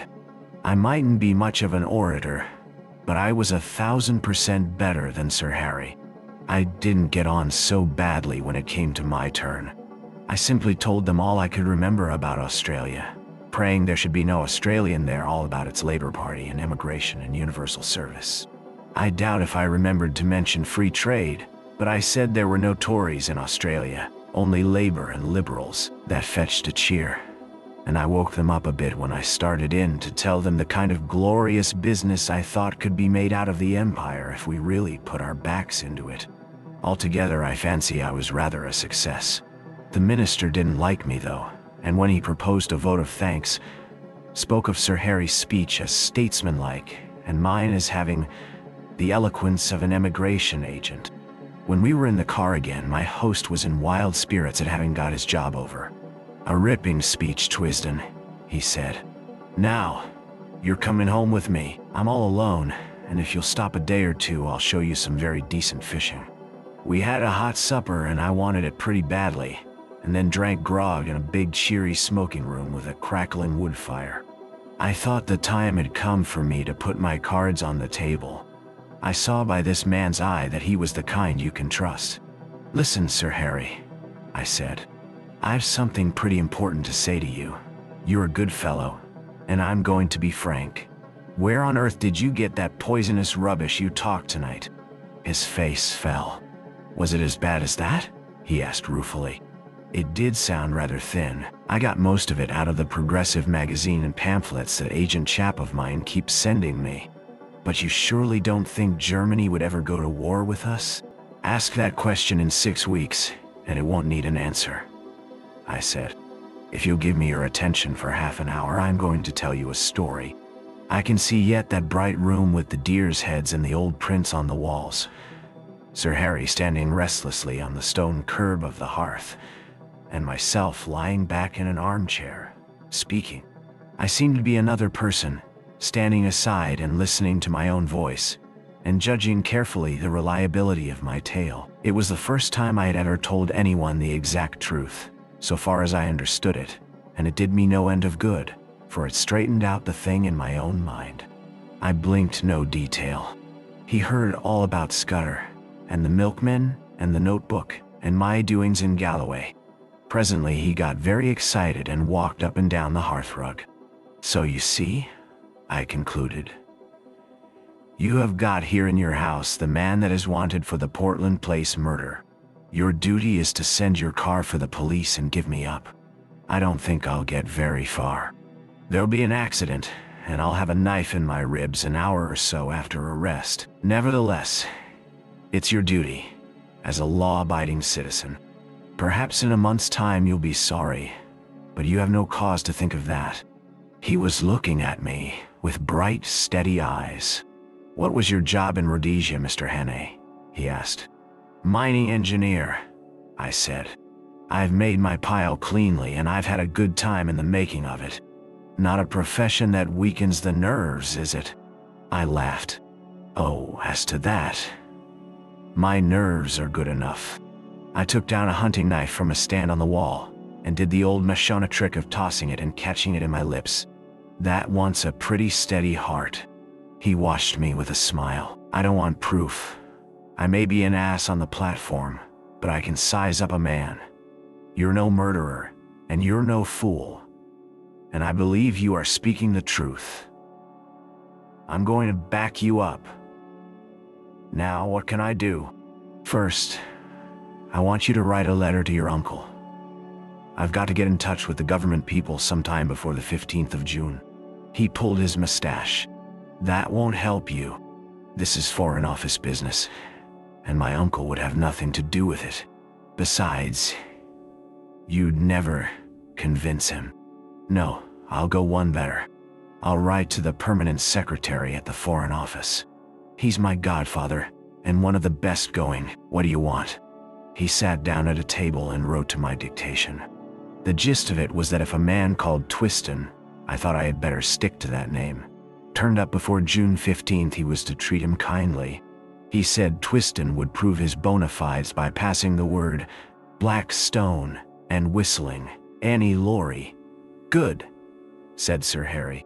That's the proper style. By the way, you'll find my godfather, his name's Sir Walter Bullivant, down at his country cottage for Whitsuntide. It's close to Artenswell on the Kenner. That's done. Now, what's the next thing? You're about my height. Lend me the oldest tweed suit you've got. Anything will do. So long as the color is the opposite of the clothes I destroyed this afternoon. Then show me a map of the neighborhood and explain to me the lie of the land. Lastly, if the police come seeking me, just show them the car in the glen. If the other lot turn up, tell them I caught the South Express after your meeting. He did, or promised to do, all these things. I shaved off the remnants of my mustache and got inside an ancient suit of what I believe is called heather mixture. The map gave me some notion of my whereabouts and told me the two things I wanted to know: where the main railway to the south could be joined and what were the wildest districts near at hand. At 2 o'clock he wakened me from my slumbers in the smoking room armchair and led me blinking into the dark starry night. An old bicycle was found in a tool shed and handed over to me. First turn to the right up by the long fir wood, he enjoined. By daybreak you'll be well into the hills. Then I should pitch the machine into a bog and take to the moors on foot. You can put in a week among the shepherds and be as safe as if you were in New Guinea. I pedaled diligently up steep roads of hill gravel till the skies grew pale with morning. As the mists cleared before the sun, I found myself in a wide green world with glens falling on every side and a faraway blue horizon. Here, at any rate, I could get early news of my enemies. Chapter 5. The Adventure of the Spectacled Roadman. I sat down on the very crest of the pass and took stock of my position. Behind me was the road climbing through a long cleft in the hills, which was the upper glen of some notable river. In front was a flat space of maybe a mile, all pitted with bog holes and rough with tussocks. And then beyond it, the road fell steeply down another glen to a plain whose blue dimness melted into the distance.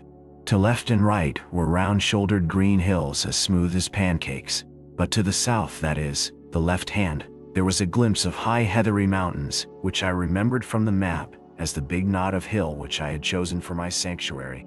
I was on the central boss of a huge upland country, and could see everything moving for miles. In the meadows below the road, half a mile back, a cottage smoked, but it was the only sign of human life. Otherwise, there was only the calling of plovers and the tinkling of little streams. It was now about 7 o'clock, and as I waited, I heard once again that ominous beat in the air. Then I realized that my vantage ground might be in reality a trap. There was no cover for a tomtit in those bald green places. I sat quite still and hopeless while the beat grew louder. Then I saw an aeroplane coming up from the east. It was flying high, but as I looked, it dropped several hundred feet and began to circle round the knot of hill in narrowing circles, just as a hawk wheels before it pounces. Now it was flying very low, and now the observer on board caught sight of me. I could see one of the two occupants examining me through glasses. Suddenly it began to rise in swift whorls, and the next I knew it was speeding eastward again, till it became a speck in the blue morning. That made me do some savage thinking. My enemies had located me, and the next thing would be a cordon round me. I didn't know what force they could command, but I was certain it would be sufficient. The aeroplane had seen my bicycle, and would conclude that I would try to escape by the road. In that case, there might be a chance on the moors to the right or left. I wheeled the machine 100 yards from the highway and plunged it into a moss hole, where it sank among pondweed and water buttercups. Then I climbed to a knoll which gave me a view of the two valleys. Nothing was stirring on the long white ribbon that threaded them. I have said there was not cover in the whole place to hide a rat. As the day advanced, it was flooded with soft, fresh light, till it had the fragrant sunniness of the South African veld. At other times I would have liked the place, but now it seemed to suffocate me. The free moorlands were prison walls, and the keen hill air was the breath of a dungeon. I tossed a coin heads right, tails lefty, and it fell heads, so I turned to the north. In a little I came to the brow of the ridge which was the containing wall of the pass. I saw the high road for maybe 10 miles, and far down it something that was moving, and that I took to be a motor car. Beyond the ridge I looked on a rolling green moor, which fell away into wooded glens. Now my life on the veld has given me the eyes of a kite, and I can see things for which most men need a telescope. Away down the slope, a couple of miles away, several men were advancing, like a row of beaters at a shoot. I dropped out of sight behind the skyline. That way was shut to me, and I must try the bigger hills to the south beyond the highway. The car I had noticed was getting nearer, but it was still a long way off with some very steep gradients before it. I ran hard, crouching low except in the hollows, and as I ran I kept scanning the brow of the hill before me. Was it imagination, or did I see figure S12, perhaps more moving in a glen beyond the stream? If you are hemmed in on all sides in a patch of land, there is only one chance of escape. You must stay in the patch and let your enemies search it and not find you. That was good sense. But how on earth was I to escape notice in that tablecloth of a place? I would have buried myself to the neck in mud, or lain below water, or climbed the tallest tree. But there was not a stick of wood. The bog holes were little puddles. The stream was a slender trickle. There was nothing but short heather, and bare hill bent, and the white highway. Then, in a tiny bight of road, beside a heap of stones, I found the roadman. He had just arrived, and was wearily flinging down his hammer. He looked at me with a fishy eye and yawned. "Confound the day I ever left the Herden," he said, as if to the world at large. "There, I was my ain master. Now I'm a slave to the government, tethered to the roadside, wi' sair in, and a back like a suckle." He took up the hammer, struck a stone, dropped the implement with an oath, and put both hands to his ears. "Mercy on me, my hide's bursten," he cried. He was a wild figure, about my own size but much bent, with a week's beard on his chin, and a pair of big horn spectacles. "I canna dae it," he cried again. "The surveyor maun just report me. I'm for my bed." I asked him what was the trouble, though indeed that was clear enough. "The trouble is that I'm no sober. Last night my Dr. Marin was watted, and they danced till fower in the byre. Me and some ither keels sat down to the drinkin', and here I am, pity that I ever look it on the wine when it was red." I agreed with him about bed. "It's easy speaking," he moaned, "but I got a postcard yestereen saying that the new road surveyor would be round the day. He'll come and he'll no find me, or else he'll find me fou, and either way I'm a done man. I'll all back to my bed and say I'm no wheel. But I doot they'll no help me, for they ken my kind o' no wheelness." Then I had an inspiration. "Does the new surveyor know you?" I asked. "Know him. He's just been a week at the job. He rins about in a wee motor car, and wad spare the inside oot o' a whelk." "Where's your house?" I asked, and was directed by a wavering finger to the cottage by the stream. "Well, back to your bed," I said, "and sleep in peace. I'll take on your job for a bit and see the surveyor." He stared at me blankly. Then, as the notion dawned on his fuddled brain, his face broke into the vacant drunkard's smile. "You're the Billy," he cried. "It'll be easy. Enoch managed. I finished that bingo stains, so you needna chap ony mare this forenoon. Just take the berry, and we'll Enoch metal frae yon quarry doon the road to make an either bing the morn. My name's Alexander Turnbull, and I've been 7 year at the trade, and 20 afore that herdin' on Leithen water. My friends ca' me Ecky, and while Specky, for I wear glasses, being wake I the sit. Just you speak the surveyor fair, and ca' him sir, and he'll be fell pleased." I'll be back, or midday. I borrowed his spectacles and filthy old hat, stripped off coat, waistcoat, and collar, and gave him them to carry home. Borrowed, too, the foul stump of a clay pipe as an extra property. He indicated my simple tasks, and without more ado set off at an amble bedwards. Bed may have been his chief object, but I think there was also something left in the foot of a bottle.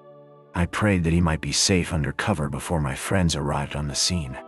Then, I set to work to dress for the part. I opened the collar of my shirt. It was a vulgar blue and white check, such as plowmen wear, and revealed a neck as brown as any tinker's. I rolled up my sleeves, and there was a forearm which might have been a blacksmith's, sunburnt and rough with old scars. I got my boots and trouser legs all white from the dust of the road, and hitched up my trousers, tying them with string below the knee. Then, I set to work on my face. With a handful of dust, I made a watermark round my neck, the place where Mr. Turnbull's Sunday ablutions might be expected to stop. I rubbed a good deal of dirt also into the sunburn of my cheeks. A roadman's eyes would no doubt be a little inflamed, so I contrived to get some dust in both of mine, and by dint of vigorous rubbing produced a bleary effect. The sandwiches Sir Harry had given me had gone off with my coat, but the roadman's lunch, tied up in a red handkerchief, was at my disposal. I ate with great relish several of the thick slabs of scone and cheese, and drank a little of the cold tea. In the handkerchief was a local paper tied with string and addressed to Mr. Turnbull, obviously meant to solace his midday leisure. I did up the bundle again, and put the paper conspicuously beside it. My boots did not satisfy me, but by dint of kicking among the stones I reduced them to the granite-like surface which marks a roadman's footgear. Then I bit and scraped my fingernails till the edges were all cracked and uneven. The men I was matched against would miss no detail. I broke one of the bootlaces and retied it in a clumsy knot, and loosed the other so that my thick gray socks bulged over the uppers. Still no sign of anything on the road. The motor I had observed half an hour ago must have gone home. My toilet complete, I took up the barrow and began my journeys to and from the quarry 100 yards off. I remember an old scout in Rhodesia, who had done many queer things in his day, once telling me that the secret of playing a part was to think yourself into it. You could never keep it up, he said, unless you could manage to convince yourself that you were it. So I shut off all other thoughts, and switched them on to the road mending. I thought of the little white cottage as my home. I recalled the years I had spent herding on Leithen water. I made my mind dwell lovingly on sleep in a box bed and a bottle of cheap whiskey. Still, nothing appeared on that long white road. Now and then a sheep wandered off the heather to stare at me. A heron flopped down to a pool in the stream and started to fish, taking no more notice of me than if I had been a milestone. On I went, trundling my loads of stone, with the heavy step of the professional. Soon I grew warm, and the dust on my face changed into solid and abiding grit. I was already counting the hours till evening should put a limit to Mr. Turnbull's monotonous toil. Suddenly a crisp voice spoke from the road, and looking up I saw a little Ford two-seater, and a round-faced young man in a bowler hat. "Are you Alexander Turnbull?" he asked. "I am the new county road surveyor. You live at Black Hope Foot, and have charge of the section from Laidlaw Byres to the Riggs. Good. A fair bit of road, Turnbull, and not badly engineered. A little soft about a mile off, and the edges want cleaning. See you look after that. Good morning." You'll know me the next time you see me. Clearly my get-up was good enough for the dreaded surveyor. I went on with my work, and as the morning grew towards noon I was cheered by a little traffic. A baker's van breasted the hill, and sold me a bag of ginger biscuits which I stowed in my trouser pockets against emergencies. Then a herd passed with sheep, and disturbed me somewhat by asking loudly, what had become o' Specky? "In bed wi' the colic," I replied, and the herd passed on. Just about midday, a big car stole down the hill, glided past, and drew up 100 yards beyond.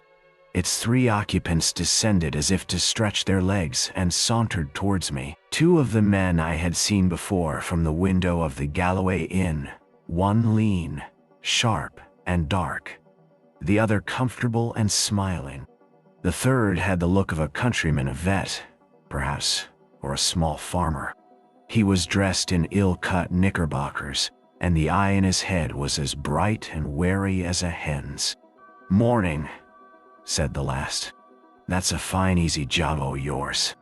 I had not looked up on their approach, and now, when accosted, I slowly and painfully straightened my back. After the manner of roadmen, spat vigorously, after the manner of the low Scot, and regarded them steadily before replying. I confronted 3 pairs of eyes that missed nothing. "There's war jobs and there's better," I said sententiously. "I wad rather hae yours, sitting a day on your hinderlands on they cushions. It's you and your muckle cores that wreck my roads. If we had our ricks, ye sud be made to mend what ye break." The bright-eyed man was looking at the newspaper lying beside Turnbull's bundle. "I see you get your papers in good time," he said. I glanced at it casually. "Eh, in good time. Seeing that paper came out last Saturday, I'm just 6 days late." He picked it up, glanced at the superscription, and laid it down again. One of the others had been looking at my boots, and a word in German called the speaker's attention to them. "You've a fine taste in boots," he said. "These were never made by a country shoemaker." "They were not," I said readily. "They were made in London. I got them frae the gentleman that was here last year for the shooting. What was his name now?" And I scratched a forgetful head. Again, the sleek one spoke in German. "Let us get on," he said. "This fellow is all right." They asked one last question. "Did you see anyone pass early this morning? He might be on a bicycle, or he might be on foot." I very nearly fell into the trap and told a story of a bicyclist hurrying past in the gray dawn. But I had the sense to see my danger. I pretended to consider very deeply. "I was not very early," I said. "Ye see, my doctor was married last night, and we keepit it up late. I opened the house door about 7, and there was naebody on the road then. Since I came up here, there has just been the baker and the Ruchel herd, besides you, gentlemen." One of them gave me a cigar, which I smelled gingerly and stuck in Turnbull's bundle. They got into their car and were out of sight in 3 minutes. My heart leaped with an enormous relief, but I went on wheeling my stones. It was as well, for 10 minutes later the car returned, one of the occupants waving a hand to me. Those gentry left nothing to chance. I finished Turnbull's bread and cheese, and pretty soon I had finished the stones. The next step was what puzzled me. I could not keep up this road-making business for long. A merciful providence had kept Mr. Turnbull indoors, but if he appeared on the scene, there would be trouble. I had a notion that the cordon was still tight round the glen, and that if I walked in any direction I should meet with questioners. But get out I must. No man's nerve could stand more than a day of being spied on. I stayed at my post till 5 o'clock. By that time I had resolved to go down to Turnbull's cottage at nightfall and take my chance of getting over the hills in the darkness. But suddenly a new car came up the road and slowed down a yard or 2 from me. A fresh wind had risen, and the occupant wanted to light a cigarette. It was a touring car, with a tonneau full of an assortment of baggage. One man sat in it, and by an amazing chance I knew him. His name was Marmaduke Jopley, and he was an offense to creation. He was a sort of blood stockbroker, who did his business by toadying eldest sons and rich young peers and foolish old ladies. Marmy was a familiar figure, I understood, at balls and polo weeks and country houses. He was an adroit scandalmonger, and would crawl a mile on his belly to anything that had a title or a million. I had business introduction to his firm when I came to London, and he was good enough to ask me to dinner at his club. There he showed off at a great rate, and pattered about his duchesses till the snobbery of the creature turned me sick. I asked a man afterwards why nobody kicked him, and was told that Englishmen reverence the weaker sex. Anyhow, there he was now, nattily dressed, in a fine new car, obviously on his way to visit some of his smart friends. A sudden daftness took me, and in a second, I had jumped into the tonneau and had him by the shoulder. "Hello, Jopley," I sang out. "Well met, my lad." He got a horrid fright. His chin dropped as he stared at me. "Who the devil are you?" he gasped. "My name's Hannay," I said. "From Rhodesia, you remember." "Good God, the murderer," he choked. "Just so. And there'll be a second murder, my dear, if you don't do as I tell you. Give me that coat of yours. That cap too." He did as bid, for he was blind with terror. Over my dirty trousers and vulgar shirt I put on his smart driving coat, which buttoned high at the top and thereby hid the deficiencies of my collar. I stuck the cap on my head and added his gloves to my getup. The dusty roadman in a minute was transformed into one of the neatest motorists in Scotland. On Mr. Jopley's head I clapped Turnbull's unspeakable hat and told him to keep it there. Then with some difficulty I turned the car. My plan was to go back the road he had come, for the watchers, having seen it before, would probably let it pass unremarked, and Marmy's figure was in no way like mine. "Now, my child," I said, "sit quite still and be a good boy. I mean you no harm. I'm only borrowing your car for an hour or two. But if you play me any tricks, and above all if you open your mouth, as sure as there's a God above me, I'll wring your neck. Savez?" I enjoyed that evening's ride. We ran 8 miles down the valley, through a village or two, and I could not help noticing several strange-looking folk lounging by the roadside. These were the watchers who would have had much to say to me if I had come in other garb or company. As it was, they looked incuriously on. One touched his cap in salute, and I responded graciously. As the dark fell, I turned up a side glen which, as I remember from the map, led into an unfrequented corner of the hills. Soon the villages were left behind, then the farms, and then even the wayside cottage. Presently, we came to a lonely moor, where the night was blackening the sunset gleam in the bog pools.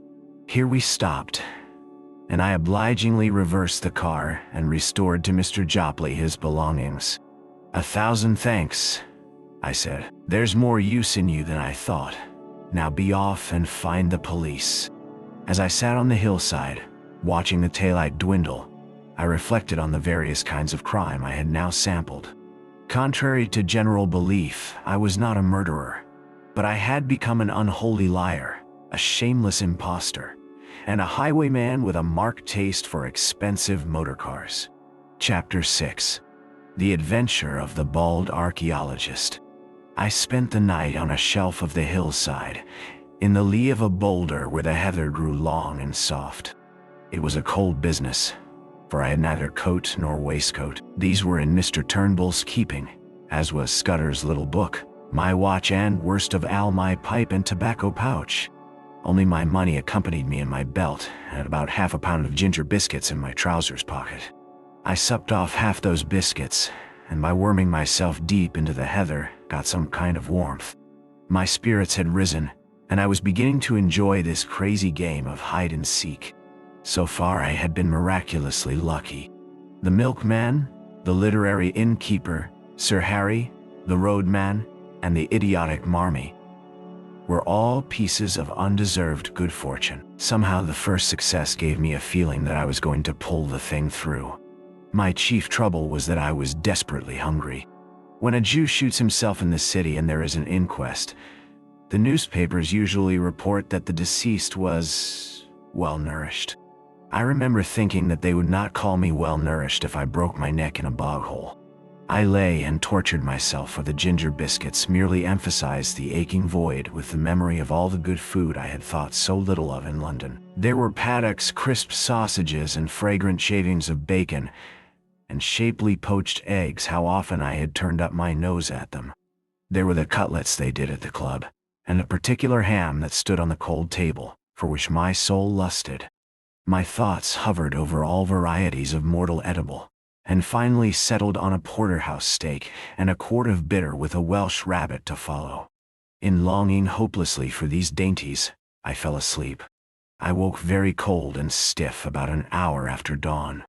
It took me a little while to remember where I was, for I had been very weary and had slept heavily. I saw first the pale blue sky through a net of heather, then a big shoulder of hill, and then my own boots placed neatly in a blaeberry bush. I raised myself on my arms and looked down into the valley, and that one look set me lacing up my boots in mad haste. For there were men below, not more than a quarter of a mile off, spaced out on the hillside like a fan, and beating the heather. Marmee had not been slow in looking for his revenge. I crawled out of my shelf into the cover of a boulder, and from it gained a shallow trench which slanted up the mountain face. This led me presently into the narrow gully of a burn, by way of which I scrambled to the top of the ridge. From there I looked back and saw that I was still undiscovered. My pursuers were patiently quartering the hillside and moving upwards. Keeping behind the skyline, I ran for maybe half a mile, till I judged I was above the uppermost end of the glen. Then I showed myself, and was instantly noted by one of the flankers, who passed the word to the others. I heard cries coming up from below, and saw that the line of search had changed its direction. I pretended to retreat over the skyline, but instead went back the way I had come, and in 20 minutes was behind the ridge overlooking my sleeping place. From that viewpoint, I had the satisfaction of seeing the pursuit streaming up the hill at the top of the glen on a hopelessly false scent. I had before me a choice of routes, and I chose a ridge which made an angle with the one I was on, and so would soon put a deep glen between me and my enemies. The exercise had warmed my blood, and I was beginning to enjoy myself amazingly. As I went, I breakfasted on the dusty remnants of the ginger biscuits. I knew very little about the country, and I hadn't a notion what I was going to do. I trusted to the strength of my legs, but I was well aware that those behind me would be familiar with the lie of the land, and that my ignorance would be a heavy handicap. I saw in front of me a sea of hills, rising very high towards the south, but northwards breaking down into broad ridges which separated wide and shallow dales. The ridge I had chosen seemed to sink after a mile or two to a moor which lay like a pocket in the uplands. That seemed as good a direction to take as any other. My stratagem had given me a fair start call at 20 minutes, and I had the width of a glen behind me before I saw the first heads of the pursuers. The police had evidently called in local talent to their aid, and the men I could see had the appearance of herds or gamekeepers. They hallooed at the sight of me, and I waved my hand.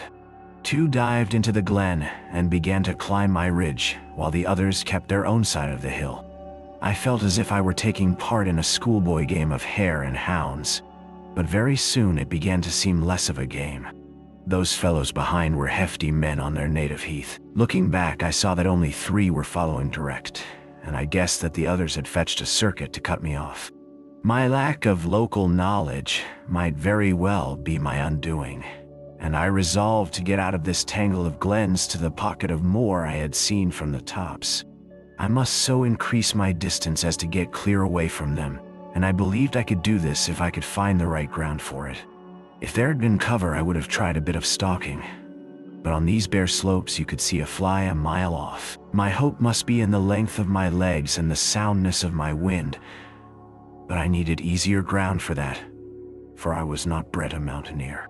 How I longed for a good Afrikander pony.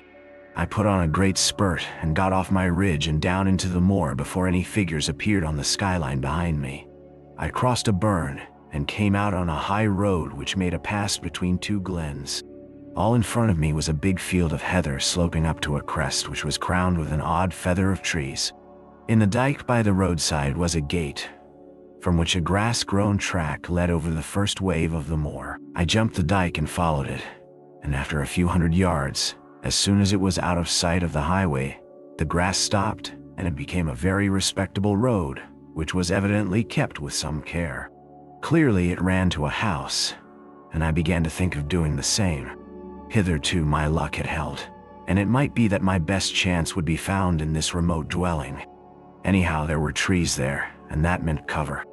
I did not follow the road, but the burn side which flanked it on the right, where the bracken grew deep and the high banks made a tolerable screen. It was well I did so, for no sooner had I gained the hollow than, looking back, I saw the pursuit topping the ridge from which I had descended. After that, I did not look back. I had no time.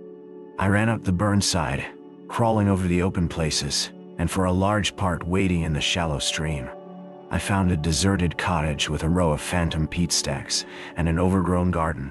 Then, I was among young hay, and very soon had come to the edge of a plantation of wind-blown firs. From there I saw the chimneys of the house smoking a few hundred yards to my left. I forsook the burn side, crossed another dike, and almost before I knew was on a rough lawn.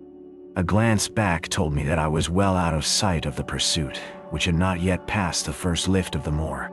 The lawn was a very rough place, cut with a scythe instead of a mower, and planted with beds of scrubby rhododendrons. A brace of black game, which are not usually garden birds, rose at my approach.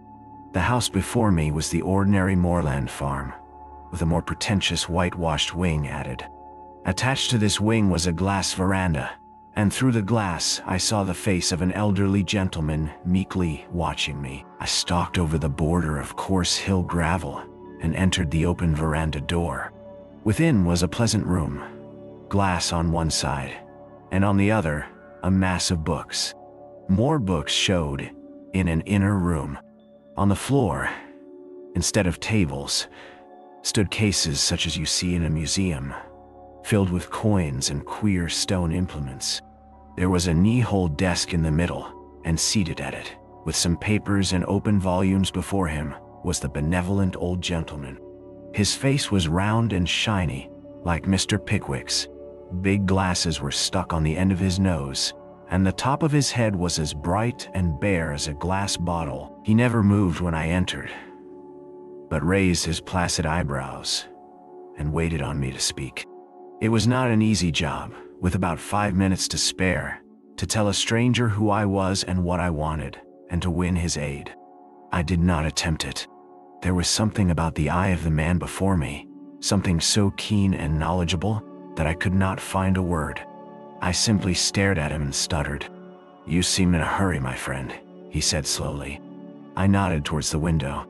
It gave a prospect across the moor through a gap in the plantation, and revealed certain figures half a mile off straggling through the heather. "I see," he said, and took up a pair of field glasses through which he patiently scrutinized the figures.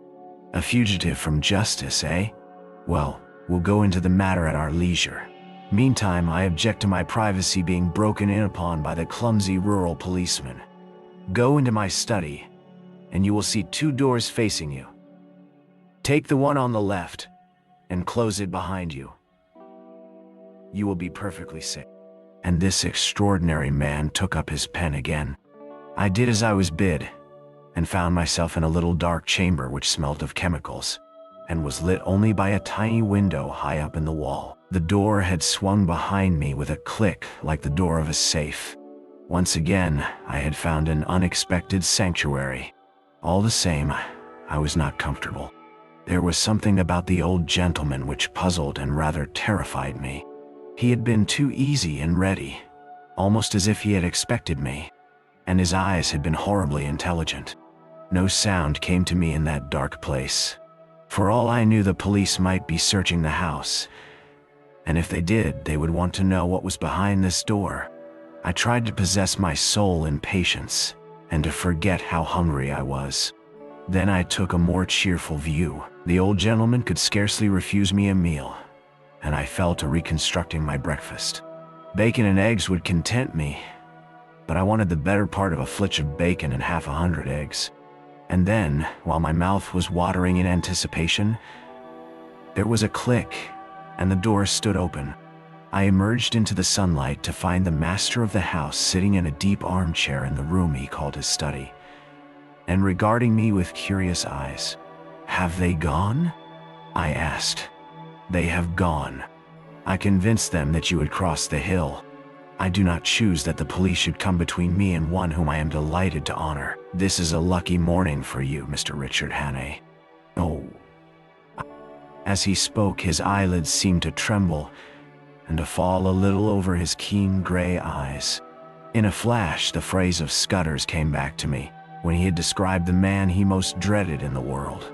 He had said that he could hood his eyes like a hawk. Then I saw that I had walked straight into the enemy's headquarters. My first impulse was to throttle the old ruffian and make for the open air. He seemed to anticipate my intention, for he smiled gently and nodded to the door behind me.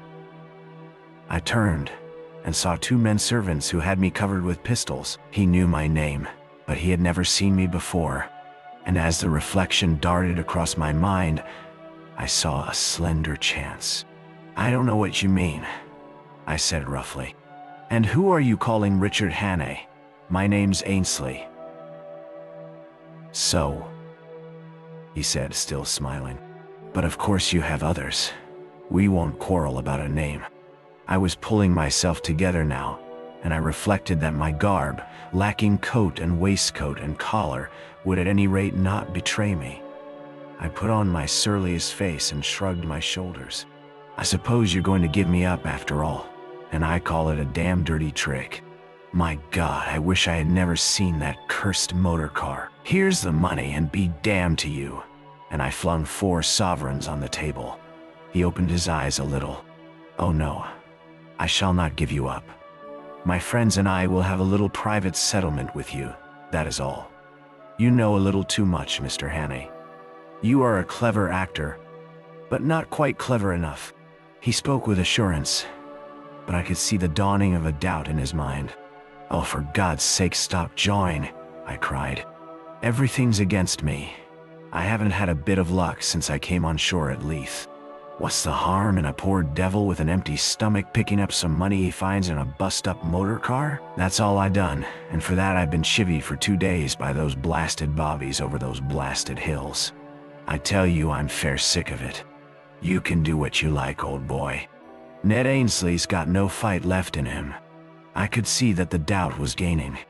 "Will you oblige me with the story of your recent doings?" he asked.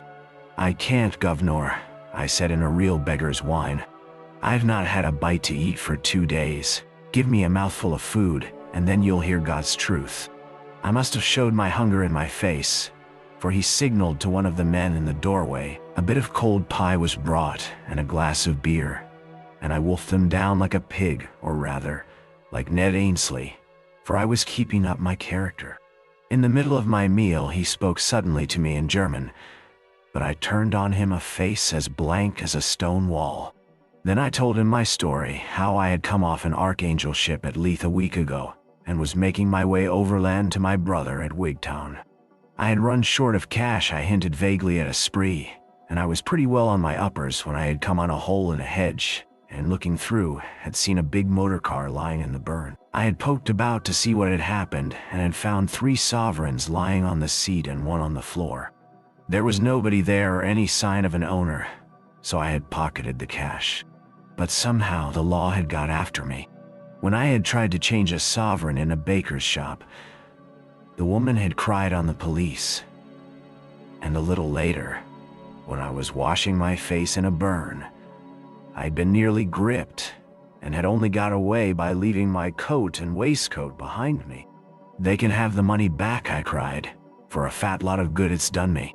Those perishers are all down on a poor man. Now, if it had been you, governor, that had found the quids, nobody would have troubled you." "You're a good liar, Hannay," he said. I flew into a rage. "Stop fooling, damn you! I tell you, my name's Ainsley, and I never heard of anyone called Hannay in my born days. I'd sooner have the police than you with your Hannays and your monkey-faced pistol tricks." "Ah, governor, I beg pardon. I don't mean that. I'm much obliged to you for the grub, and I'll thank you to let me go now the coast's clear." It was obvious that he was badly puzzled. You see, he had never seen me, and my appearance must have altered considerably from my photographs, if he had got one of them. I was pretty smart and well dressed in London, and now I was a regular tramp. "I do not propose to let you go," If you are what you say you are, you will soon have a chance of clearing yourself. If you are what I believe you are, I do not think you will see the light much longer." He rang a bell, and a third servant appeared from the veranda.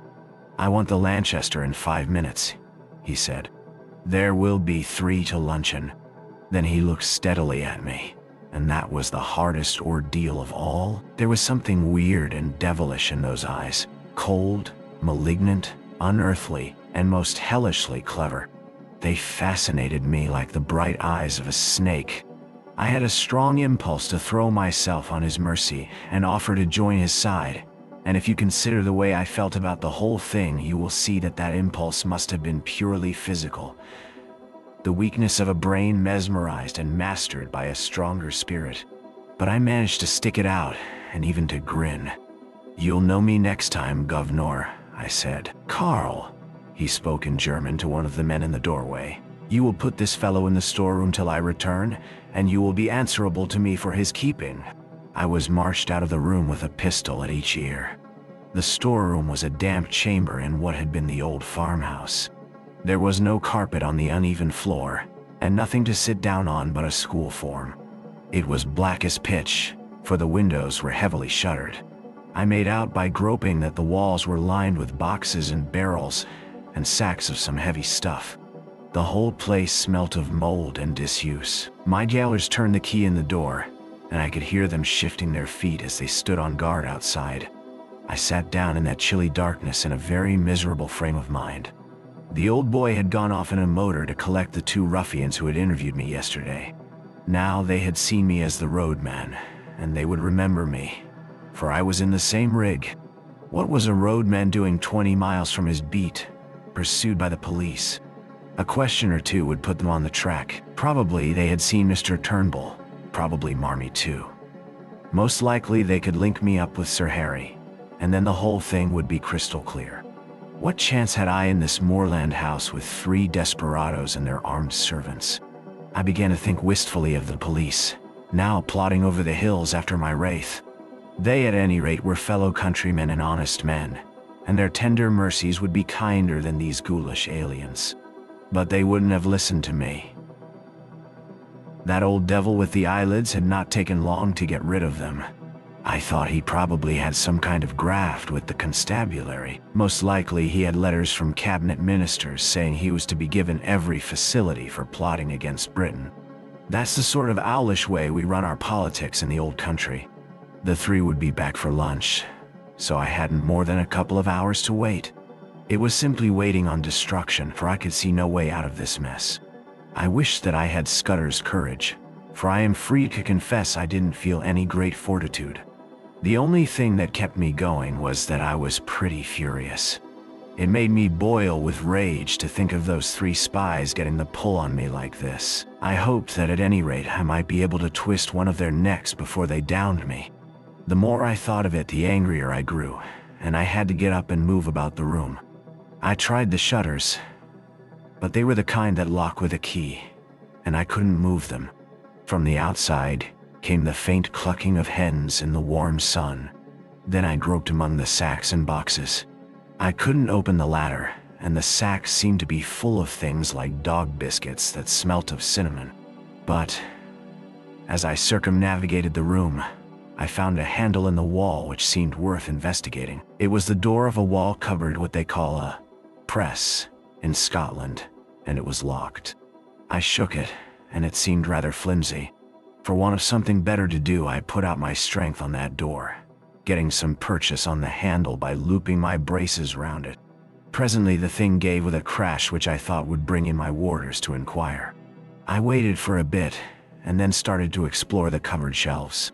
There was a multitude of queer things there. I found an odd vesta or 2 in my trouser pockets and struck a light. It was out in a second, but it showed me one thing. There was a little stock of electric torches on one shelf. I picked up one, and found it was in working order. With the torch to help me, I investigated further. There were bottles and cases of queer-smelling stuffs, chemicals no doubt for experiments, and there were coils of fine copper wire and yanks of thin oiled silk. There was a box of detonators and a lot of cord for fuses. Then away at the back of the shelf, I found a stout brown cardboard box, and inside it a wooden case.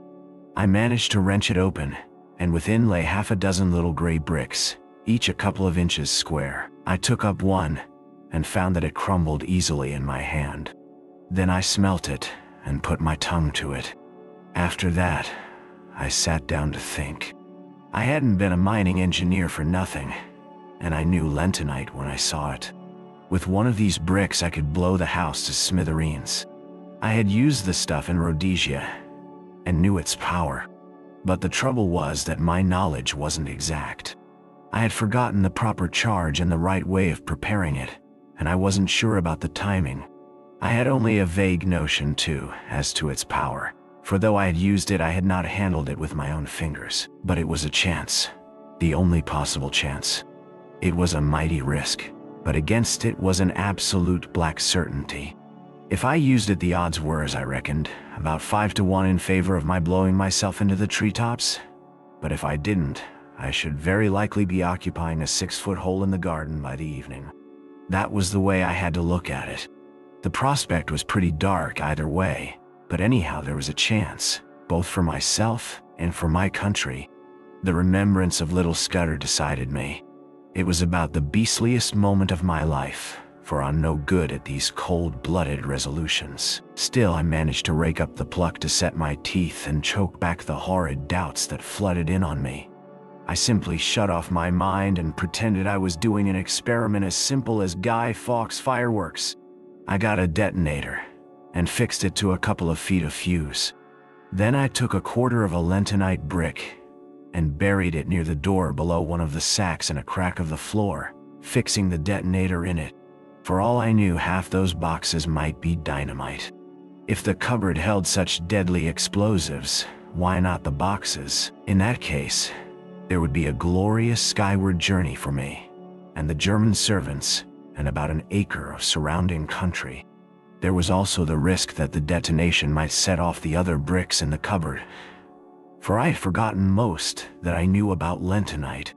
But it didn't do to begin thinking about the possibilities. The odds were horrible, but I had to take them. I ensconced myself just below the sill of the window and lit the fuse. Then, I waited for a moment or two. There was dead silence, only a shuffle of heavy boots in the passage, and the peaceful cluck of hens from the warm out-of-doors. I commended my soul to my Maker, and wondered where I would be in 5 seconds. A great wave of heat seemed to surge upwards from the floor and hang for a blistering instant in the air. Then the wall opposite me flashed into a golden yellow and dissolved with a rending thunder that hammered my brain into a pulp. Something dropped on me, catching the point of my left shoulder, and then I think I became unconscious. My stupor can scarcely have lasted beyond a few seconds. I felt myself being choked by thick yellow fumes, and struggled out of the debris to my feet. Somewhere behind me I felt fresh air. The jambs of the window had fallen, and through the ragged rent the smoke was pouring out to the summer noon. I stepped over the broken lintel, and found myself standing in a yard in a dense and acrid fog.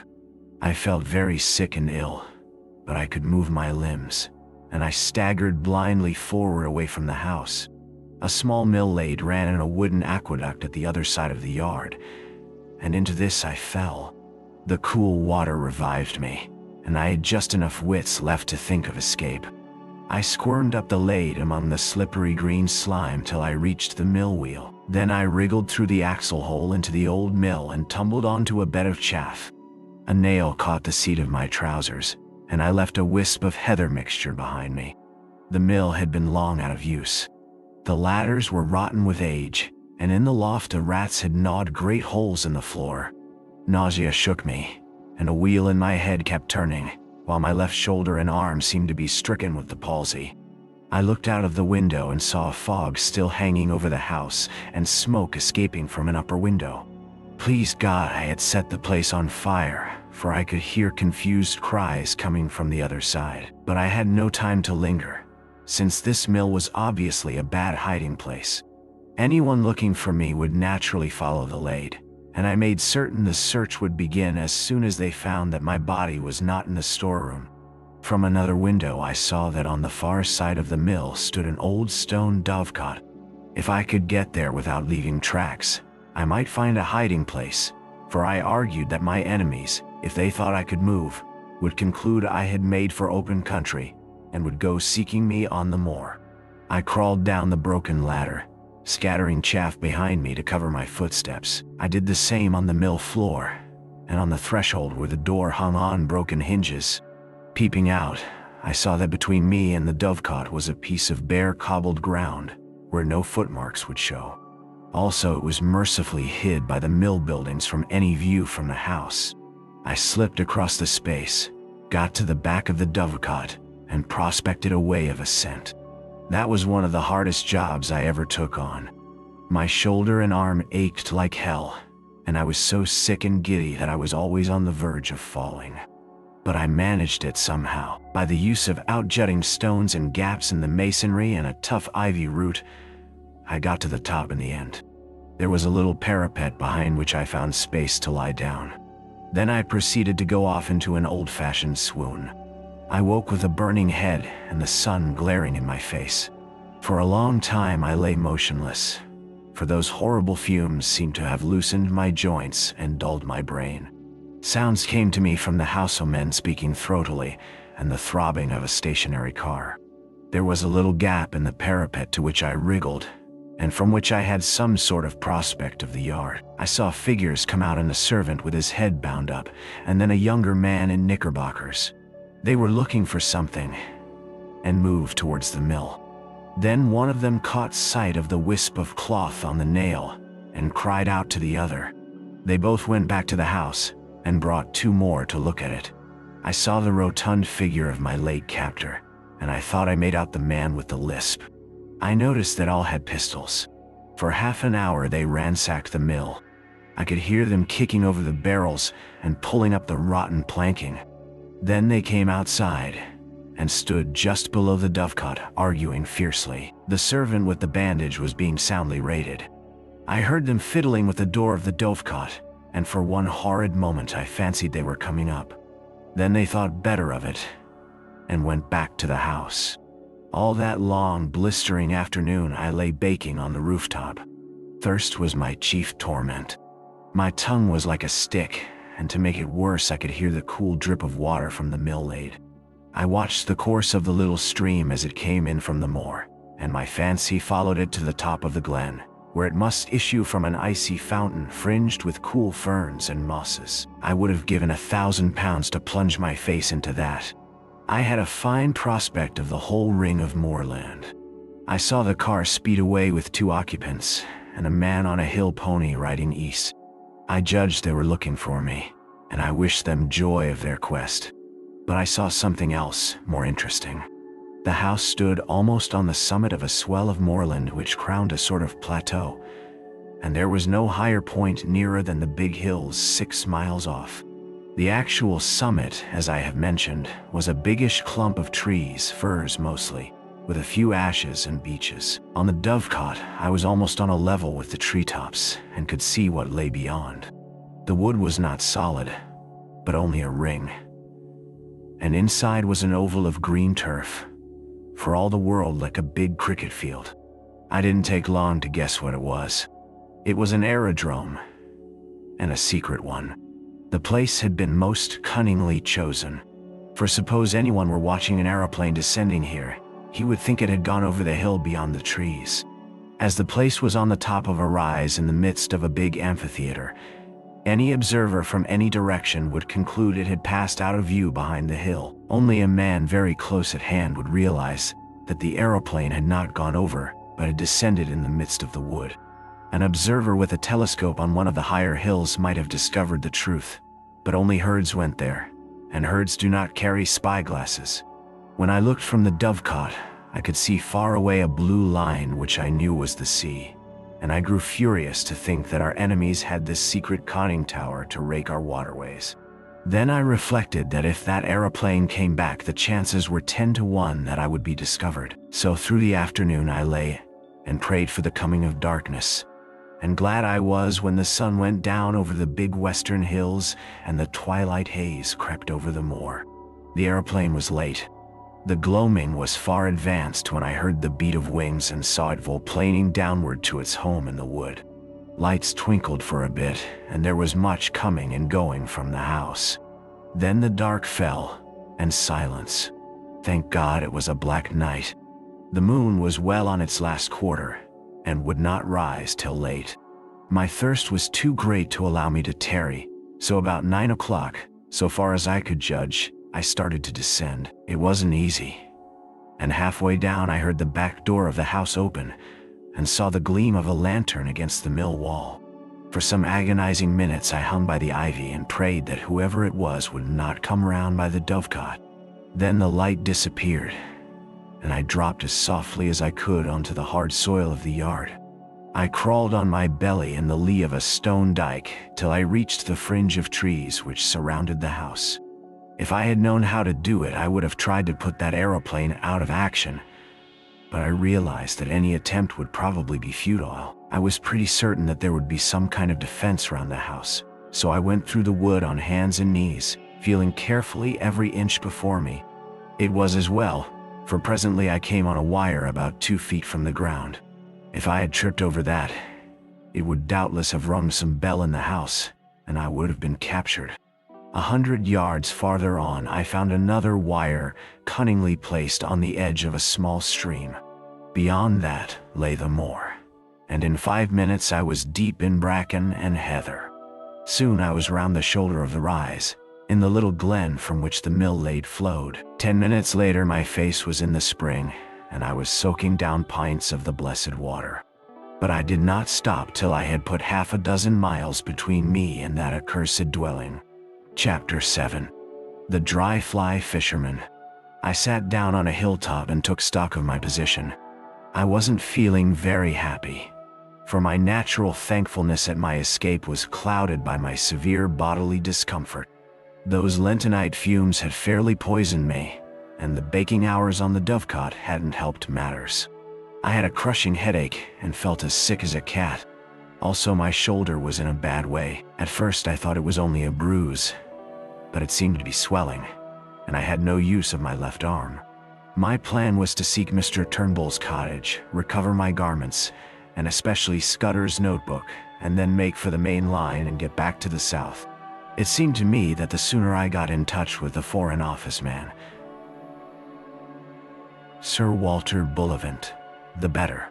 I didn't see how I could get more proof than I had got already. He must just take or leave my story. And anyway, with him I would be in better hands than those devilish Germans. I had begun to feel quite kindly towards the British police. It was a wonderful starry night, and I had not much difficulty about the road. Sir Harry's map had given me the lie of the land, and all I had to do was to steer a point or two west of southwest to come to the stream where I had met the roadman.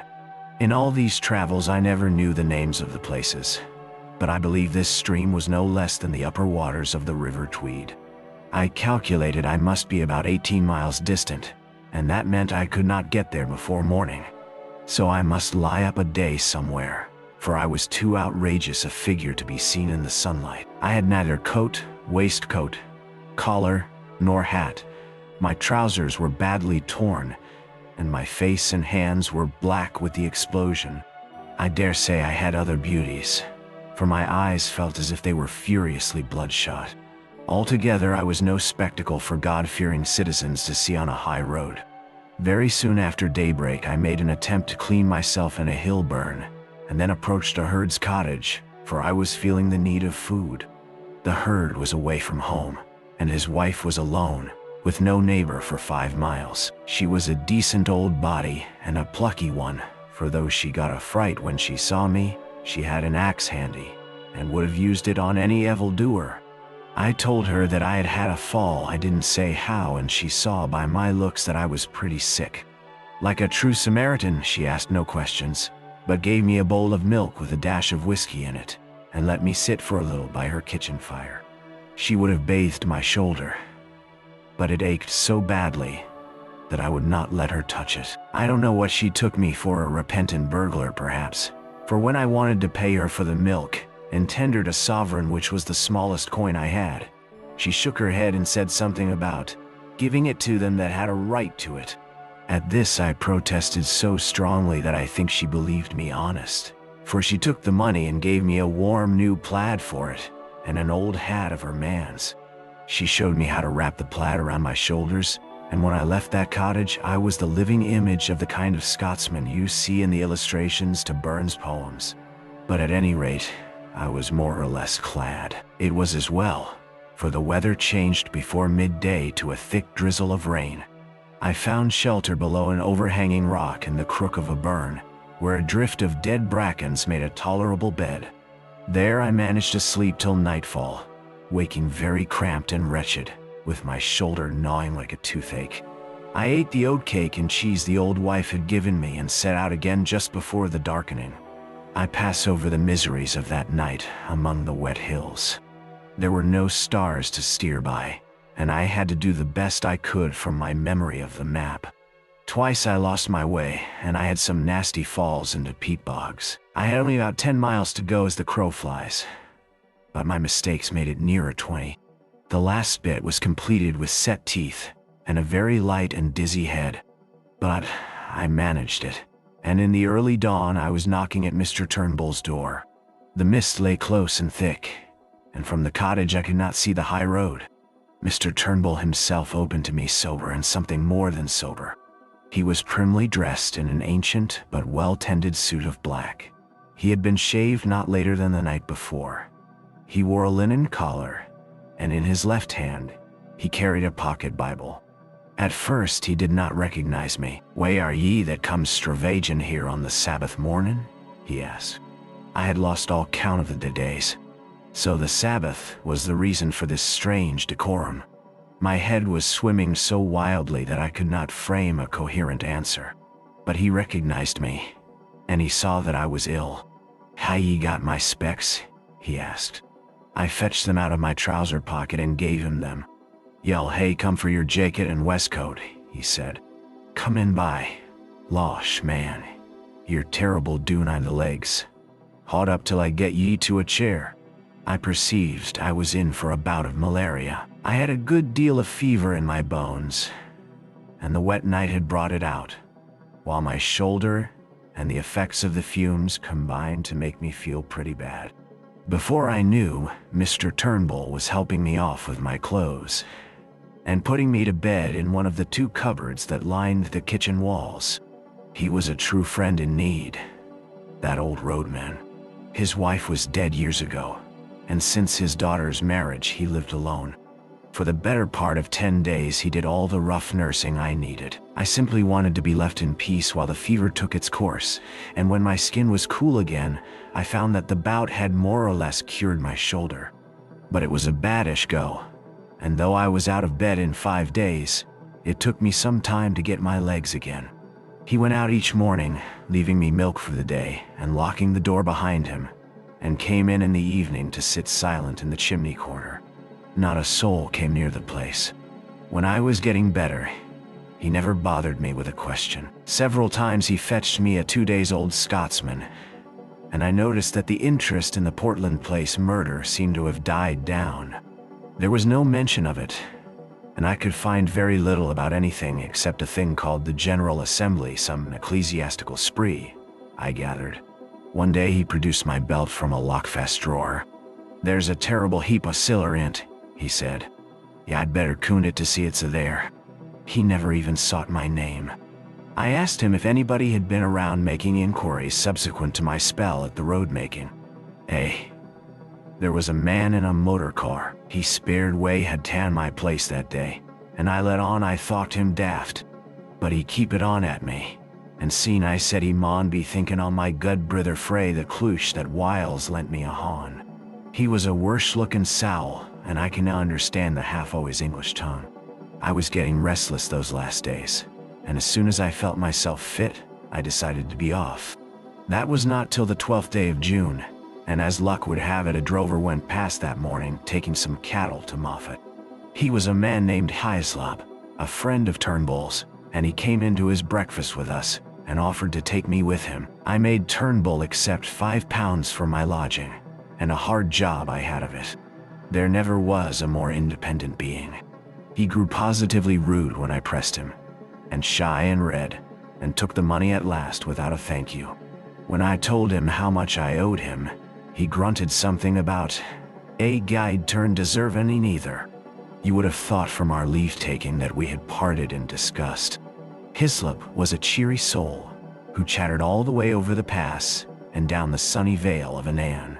I talked of Galloway markets and sheep prices, and he made up his mind I was a pack shepherd from those parts, whatever that may be. My plaid and my old hat, as I have said, gave me a fine theatrical Scots look. But driving cattle is a mortally slow job, and we took the better part of the day to cover a dozen miles. If I had not had such an anxious heart, I would have enjoyed that time. It was shining blue weather, with a constantly changing prospect of brown hills and far green meadows, and a continual sound of larks and curlews and falling streams. But I had no mind for the summer, and little for Hislop's conversation, for as the fateful 15th of June drew near, I was overweighted with the hopeless difficulties of my enterprise. I got some dinner in a humble Moffat public house, and walked the 2 miles to the junction on the main line. The night express for the south was not due till near midnight, and to fill up the time I went up on the hillside and fell asleep, for the walk had tired me. I all but slept too long, and had to run to the station and catch the train with 2 minutes to spare. The feel of the hard third-class cushions and the smell of stale tobacco cheered me up wonderfully. At any rate, I felt now that I was getting to grips with my job. I was decanted at Crewe in the small hours, and had to wait till 6 to get a train for Birmingham. In the afternoon I got to Reading and changed into a local train which journeyed into the deeps of Berkshire. Presently I was in a land of lush water meadows and slow, reedy streams. About 8 o'clock in the evening, a weary and travel-stained being, a cross between a farm laborer and a vet, with a checked black and white plaid over his arm, for I did not dare to wear it south of the border, descended at the little station of Artenswell. There were several people on the platform, and I thought I had better wait to ask my way till I was clear of the place. The road led through a wood of great beeches and then into a shallow valley, with the green backs of downs peeping over the distant trees. After Scotland the air smelt heavy and flat, but infinitely sweet, for the limes and chestnuts and lilac bushes were domes of blossom. Presently I came to a bridge, below which a clear, slow stream flowed between snowy beds of water buttercups. A little above it was a mill, and the lasher made a pleasant cool sound in the scented dusk. Somehow the place soothed me and put me at my ease. I fell to whistling as I looked into the green depths, and the tune which came to my lips was Annie Laurie. A fisherman came up from the waterside, and as he neared me he too began to whistle. The tune was infectious, for he followed my suit. He was a huge man in untidy old flannels and a wide-brimmed hat, with a canvas bag slung on his shoulder. He nodded to me, and I thought I had never seen a shrewder or better-tempered face. He leaned his delicate 10-foot split cane rod against the bridge and looked with me at the water. "Clear, isn't it?" he said pleasantly. "I back our Kenner any day against the test. Look at that big fellow, 4 pounds of his an ounce. But the evening rise is over, and you can tempt him." "I don't see him," said I. "Look, there! A yard from the reeds just above that stickle. I've got him now. You might swear he was a black stone." "So," he said, and whistled another bar of Annie Laurie. "Twisden's the name, isn't it?" he said over his shoulder, his eyes still fixed on the stream. "No," I said. "I mean to say, yes. I had forgotten all about my alias." "It's a wise conspirator that knows his own name," he observed, grinning broadly at a moorhen that emerged from the bridge's shadow. I stood up and looked at him, at the square, cleft jaw and broad, lined brow, and the firm folds of cheek, and began to think that here at last was an ally worth having. His whimsical blue eyes seemed to go very deep. Suddenly, he frowned. "I call it disgraceful," he said, raising his voice. Disgraceful that an able-bodied man like you should dare to beg. You can get a meal from my kitchen, but you'll get no money from me." A dog cart was passing, driven by a young man who raised his whip to salute the fisherman. When he had gone, he picked up his rod. "That's my house," he said, pointing to a white gate 100 yards on. "Wait 5 minutes, and then go round to the back door." And with that, he left me. I did as I was bidden. I found a pretty cottage with a lawn running down to the stream, and a perfect jungle of guelder rose and lilac flanking the path. The back door stood open, and a grave butler was awaiting me. "Come this way, sir," he said, and he led me along a passage and up a back staircase to a pleasant bedroom looking towards the river. There I found a complete outfit laid out for me, dress clothes with all the fixings. A brown flannel suit, shirts, collars, ties, shaving things and hairbrushes, even a pair of patent shoes. "Sir Walter thought as how Mr. Reggie's things would fit you, sir," said the butler. "He keeps some clothes here, for he comes regular on the weekends. There's a bathroom next door and I've prepared a hot bath. Dinner in half an hour, sir. You'll hear the gong." The grave being withdrew, and I sat down in a chintz-covered easy chair and gaped. It was like a pantomime to come suddenly out of begardom into this orderly comfort. Obviously, Sir Walter believed in me, though why he did I could not guess. I looked at myself in the mirror and saw a wild, haggard brown fellow with a fortnight's ragged beard and dust in ears and eyes, collarless, vulgarly shirted, with shapeless old tweed clothes and boots that had not been cleaned for the better part of a month. I made a fine tramp and a fair drover, and here I was ushered by a prim butler into this temple of gracious ease. And the best of it was that they did not even know my name. I resolved not to puzzle my head but to take the gifts the gods had provided. I shaved and bathed luxuriously, and got into the dress clothes and clean, crackling shirt, which fitted me not so badly. By the time I had finished, the looking-glass showed a not unpersonable young man. Sir Walter awaited me in a dusky dining room, where a little round table was lit with silver candles. The sight of him so respectable and established and secure, the embodiment of law and government and all the conventions, took me aback and made me feel an interloper. He couldn't know the truth about me, or he wouldn't treat me like this. I simply could not accept his hospitality on false pretenses. "I'm more obliged to you than I can say, but I'm bound to make things clear," I said. "I'm an innocent man, but I'm wanted by the police. I've got to tell you this, and I won't be surprised if you kick me out." He smiled. "That's all right. Don't let that interfere with your appetite. We can talk about these things after dinner." I never ate a meal with greater relish, for I had had nothing all day but railway sandwiches. Sir Walter did me proud, for we drank a good champagne and had some uncommon fine port afterwards. It made me almost hysterical to be sitting there, waited on by a footman and a sleek butler, and remember that I had been living for 3 weeks like a brigand, with every man's hand against me. I told Sir Walter about tigerfish and the Zambesi that bite off your fingers if you give them a chance, and we discussed sport up and down the globe, for he had hunted a bit in his day. We went to his study for coffee, a jolly room full of books and trophies and untidiness and comfort. I made up my mind that if ever I got rid of this business and had a house of my own, I would create just such a room. Then when the coffee cups were cleared away, and we had got our cigars alight, my host swung his long legs over the side of his chair and bade me get started with my yarn. "I've obeyed Harry's instructions," he said, "and the bribe he offered me was that you would tell me something to wake me up.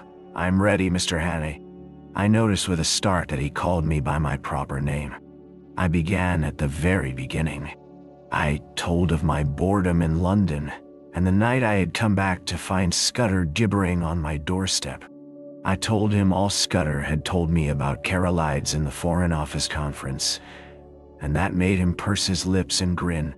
Then I got to the murder, and he grew solemn again. He heard all about the milkman and my time in Galloway, and my deciphering Scudder's notes at the inn. "You've got them here?" he asked sharply. and drew a long breath when I whipped the little book from my pocket. I said nothing of the contents. Then I described my meeting with Sir Harry and the speeches at the hall. At that, he laughed uproariously. Harry talked dashed nonsense, did he? I quite believe it. He's as good a chap as ever breathed, but his idiot of an uncle has stuffed his head with maggots. Go on, Mr. Hannay. My day as roadman excited him a bit. He made me describe the two fellows in the car very closely and seemed to be raking back in his memory. He grew merry again when he heard of the fate of that ass Jopley, but the old man in the moorland house solemnized him. Again, I had to describe every detail of his appearance. Bland and bald-headed and hooded his eyes like a bird. He sounds a sinister wildfowl, and you dynamited his hermitage after he had saved you from the police. Spirited piece of work, that. Presently, I reached the end of my wanderings. He got up slowly and looked down at me from the hearthrug.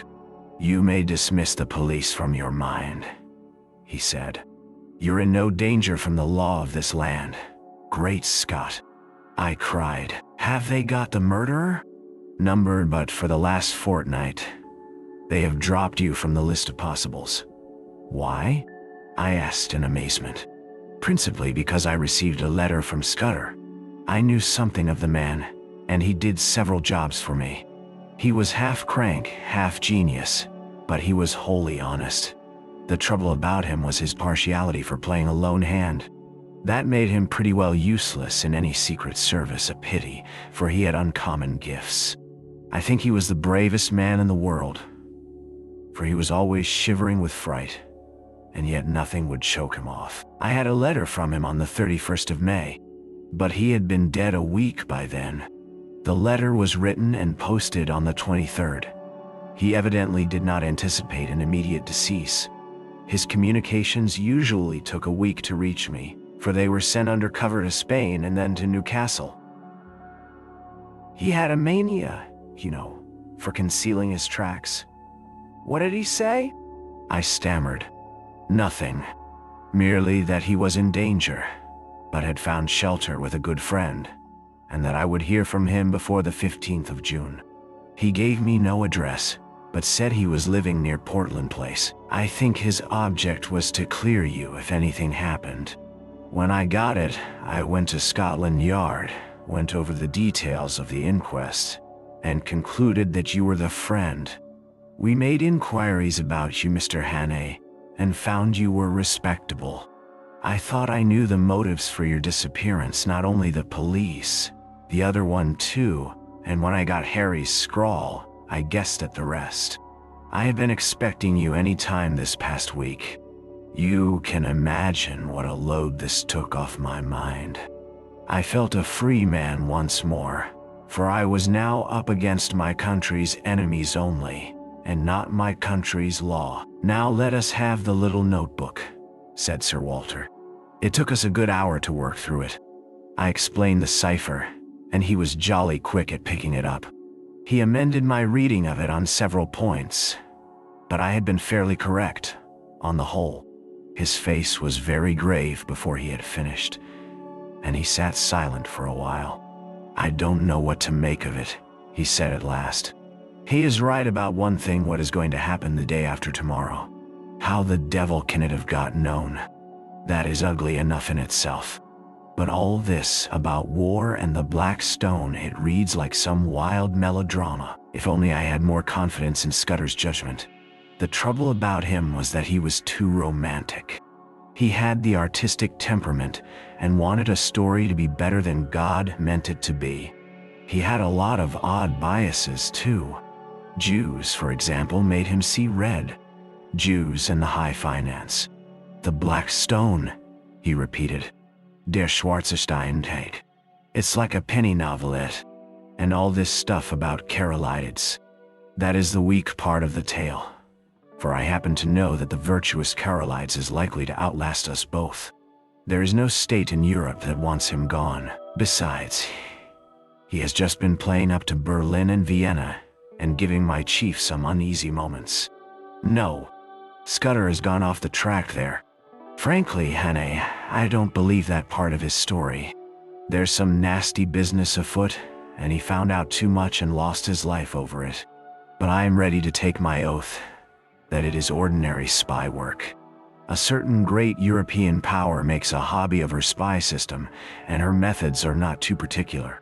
Since she pays by piecework, her blackguards are not likely to stick at a murder or two. They want our naval dispositions for their collection at the Mariniamt, but they will be pigeonholed, nothing more. Just then, the butler entered the room. "There's a trunk call from London, Sir Walter. It's Mr. Eath, and he wants to speak to you personally." My host went off to the telephone. He returned in 5 minutes with a whitish face. "I apologize to the shade of Scudder," he said. "Carolides was shot dead this evening at a few minutes after 7. Chapter 8.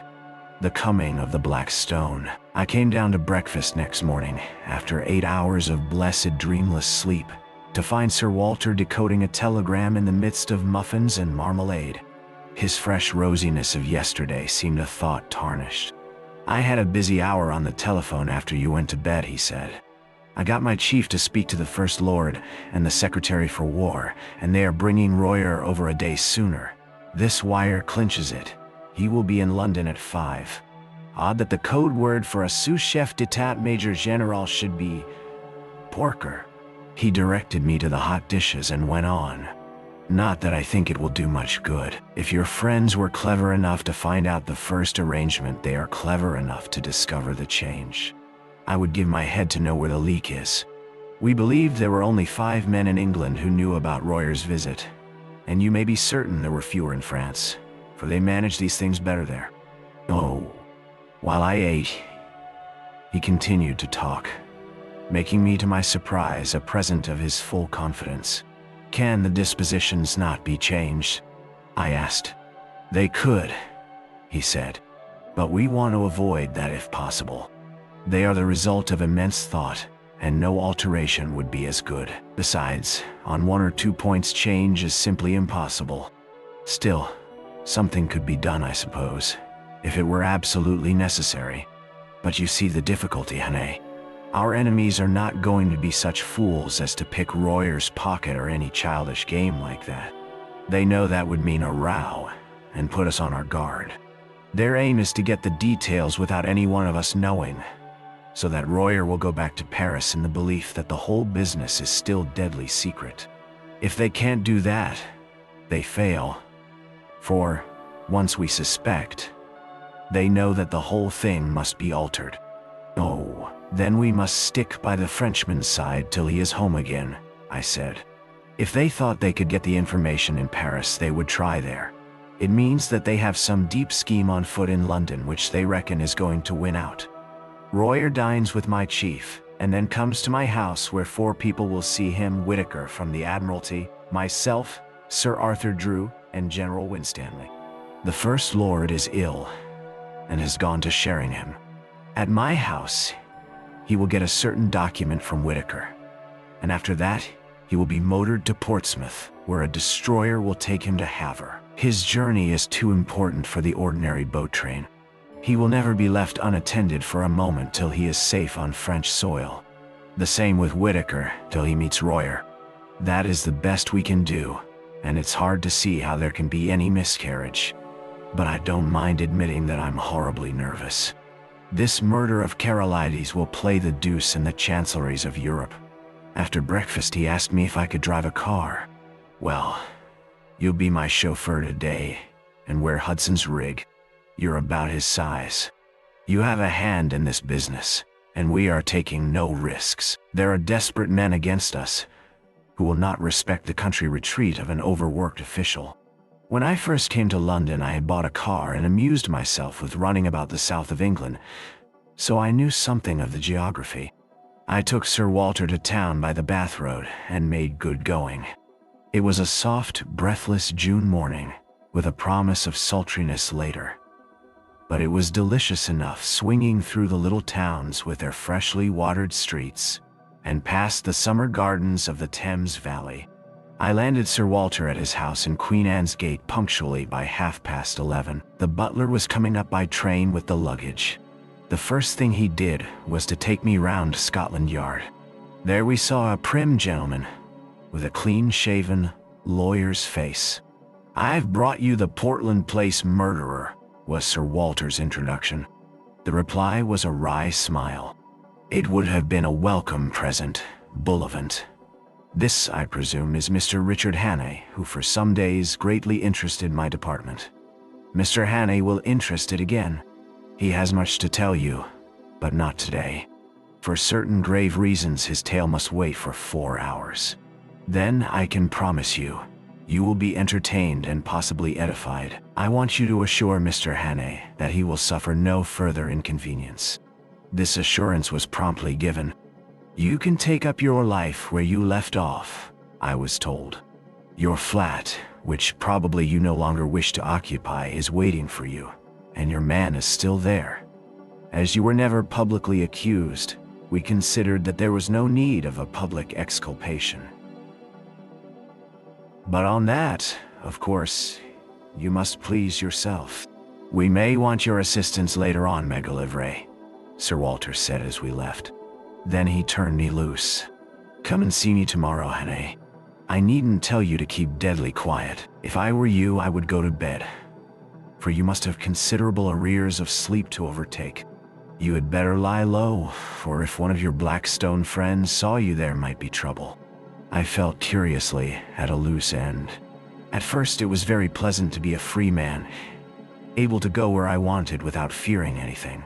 I had only been a month under the ban of the law, and it was quite enough for me. I went to the Savoy and ordered very carefully a very good luncheon, and then smoked the best cigar the house could provide.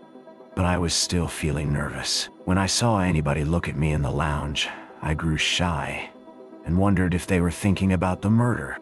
After that, I took a taxi and drove miles away up into North London. I walked back through fields and lines of villas and terraces and then slums and mean streets, and it took me pretty nearly 2 hours. All the while, my restlessness was growing worse. I felt that great things, tremendous things, were happening or about to happen. And I, who was the cogwheel of the whole business, was out of it. Royer would be landing at Dover. Sir Walter would be making plans with the few people in England who were in the secret, and somewhere in the darkness, the Black Stone would be working. I felt the sense of danger and impending calamity, and I had the curious feeling too that I alone could avert it, alone could grapple with it. But I was out of the game now. How could it be otherwise? It was not likely that cabinet ministers and admiralty lords and generals would admit me to their councils. I actually began to wish that I could run up against one of my 3 enemies. That would lead to developments. I felt that I wanted enormously to have a vulgar scrap with those gentry, where I could hit out and flatten something. I was rapidly getting into a very bad temper. I didn't feel like going back to my flat. That had to be faced some time, but as I still had sufficient money, I thought I would put it off till next morning and go to a hotel for the night. My irritation lasted through dinner, which I had at a restaurant in Jermyn Street. I was no longer hungry and let several courses pass untasted. I drank the best part of a bottle of Burgundy, but it did nothing to cheer me. An abominable restlessness had taken possession of me. Here was I, a very ordinary fellow, with no particular brains. And yet, I was convinced that somehow I was needed to help this business through, that without me, it would all go to blazes. I told myself it was sheer silly conceit that 4 or 5 of the cleverest people living, with all the might of the British Empire at their back, had the job in hand. I couldn't be convinced. It seemed as if a voice kept speaking in my ear, telling me to be up and doing, or I would never sleep again. The upshot was that about 9:30 I made up my mind to go to Queen Anne's Gate. Very likely I would not be admitted, but it would ease my conscience to try. I walked down Jermyn Street, and at the corner of Duke Street, passed a group of young men. They were in evening dress, had been dining somewhere, and were going on to a music hall. One of them was Mr. Marmaduke Jopley. He saw me and stopped short. "By God, the murderer!" he cried. "Here, you fellows, hold him! That's Hannay! The man who did the Portland Place murder. He gripped me by the arm, and the others crowded round. I wasn't looking for any trouble, but my ill temper made me play the fool. A policeman came up, and I should have told him the truth. And if he didn't believe it, demanded to be taken to Scotland Yard, or for that matter to the nearest police station. But a delay at that moment seemed to me unendurable, and the sight of Marmy's imbecile face was more than I could bear. I let out with my left, and had the satisfaction of seeing him measure his length in the gutter. Then began an unholy row. They were all on me at once, and the policeman took me in the rear. I got in 1 or 2 good blows, for I think, with fair play, I could have licked a lot of them. But the policeman pinned me behind, and one of them got his fingers on my throat. Through a black cloud of rage, I heard the officer of the law asking what was the matter, and Marmy, between his broken teeth, declaring that I was Hannay the murderer. "Oh, damn it all," I cried. "Make the fellow shut up. I advise you to leave me alone, Constable. Scotland Yard knows all about me, and you'll get a proper wigging if you interfere with me. You've got to come along with me, young man," said the policeman. "I saw you strike that gentleman cruel hard. You began it too, for he wasn't doing nothing. I seen you. Best go quietly, or I'll have to fix you up." Exasperation and an overwhelming sense that at no cost must I delay gave me the strength of a bull elephant. I fairly wrenched the constable off his feet, floored the man who was gripping my collar, and set off at my best pace down Duke Street. I heard a whistle being blown and the rush of men behind me. I have a very fair turn of speed, and that night I had wings. In a jiffy, I was in Pall Mall and had turned down towards St. James Park. I dodged the policeman at the palace gates, dived through a press of carriages at the entrance to the mall, and was making for the bridge before my pursuers had crossed the roadway. In the open ways of the park, I'd put on a spurt. Happily, there were few people about, and no one tried to stop me.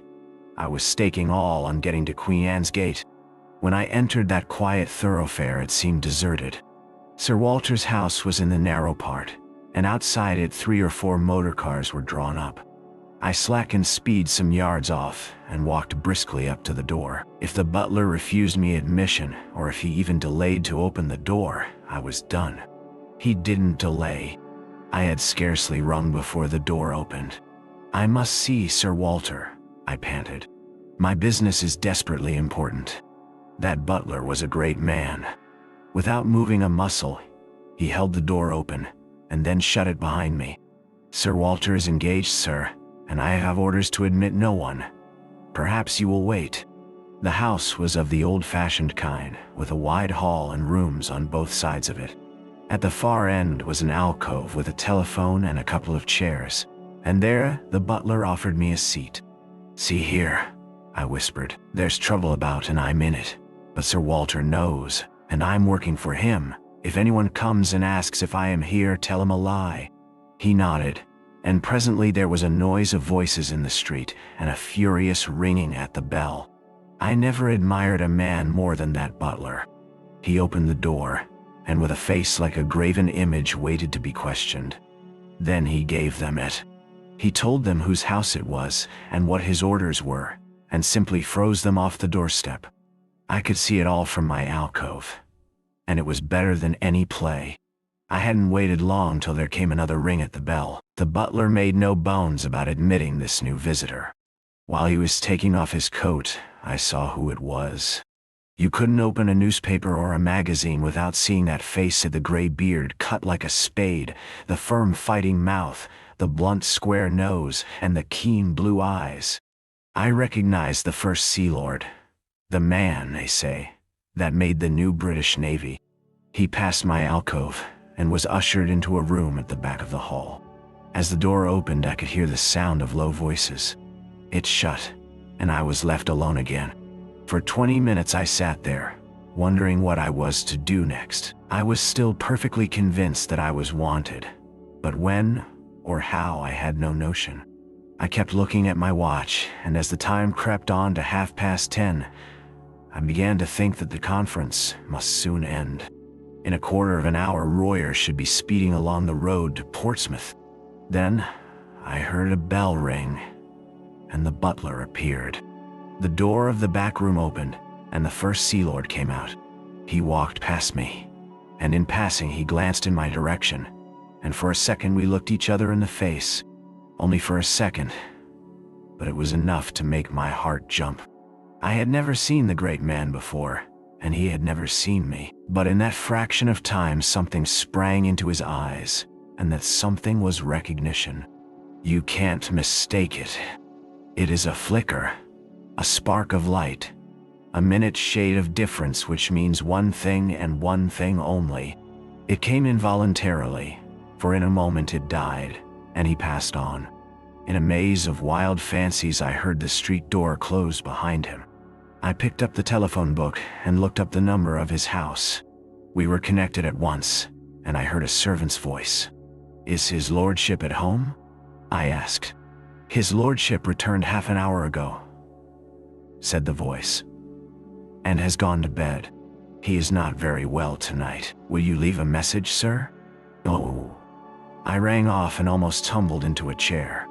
My part in this business was not yet ended. It had been a close shave, but I had been in time. Not a moment could be lost. So I marched boldly to the door of that back room and entered without knocking. 5 surprised faces looked up from a round table.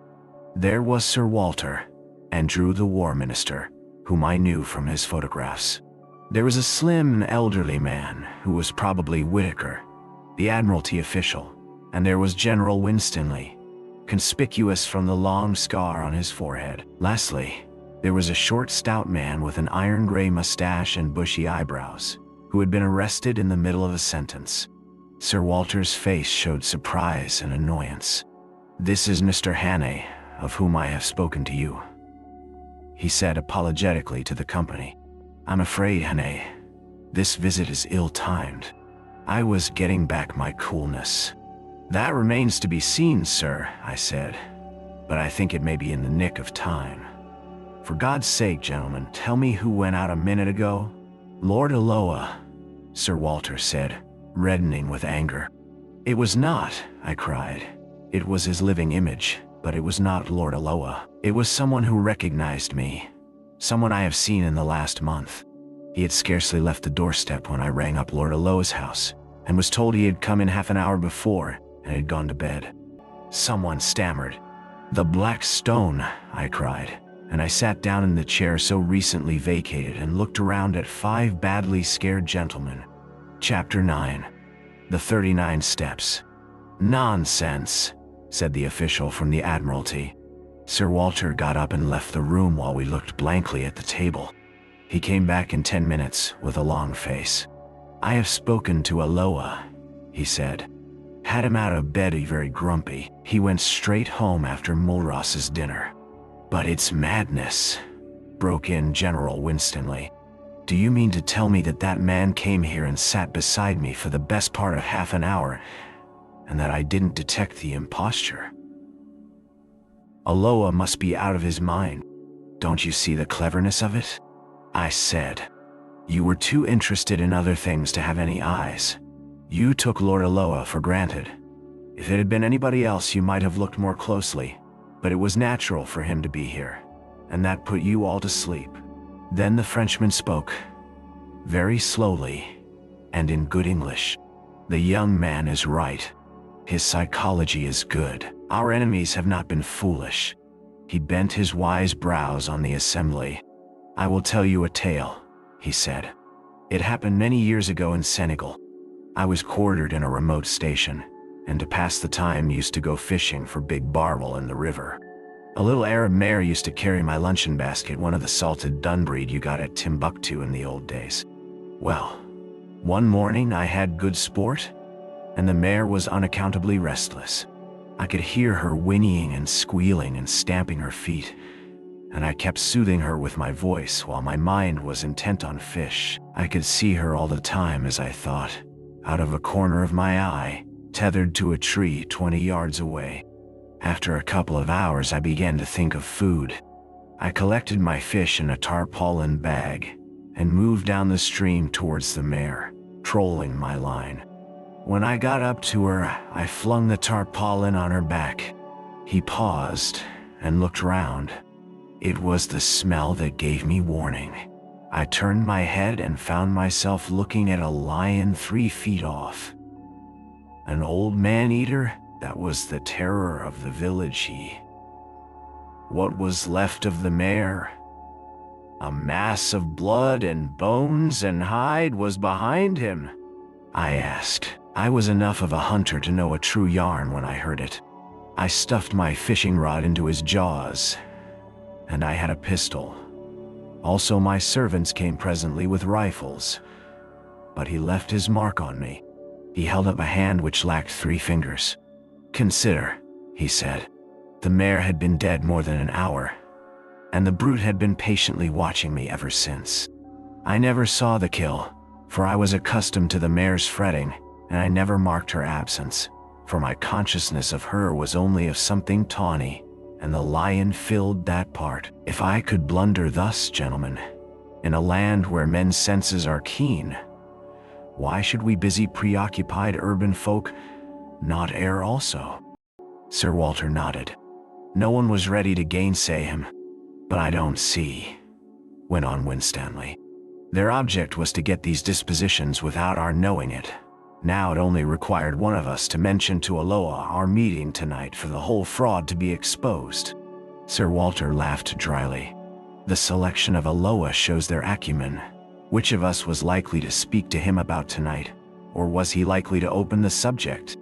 I remembered the First Sea Lord's reputation for taciturnity and shortness of temper. "The one thing that puzzles me," said the general, "is what good his visit here would do that spy fellow. He could not carry away several pages of figures and strange names in his head." "That is not difficult," the Frenchman replied. "A good spy is trained to have a photographic memory, like your own Macaulay. You notice he said nothing, but went through these papers again and again. I think we may assume that he has every detail stamped on his mind. When I was younger, I could do the same trick."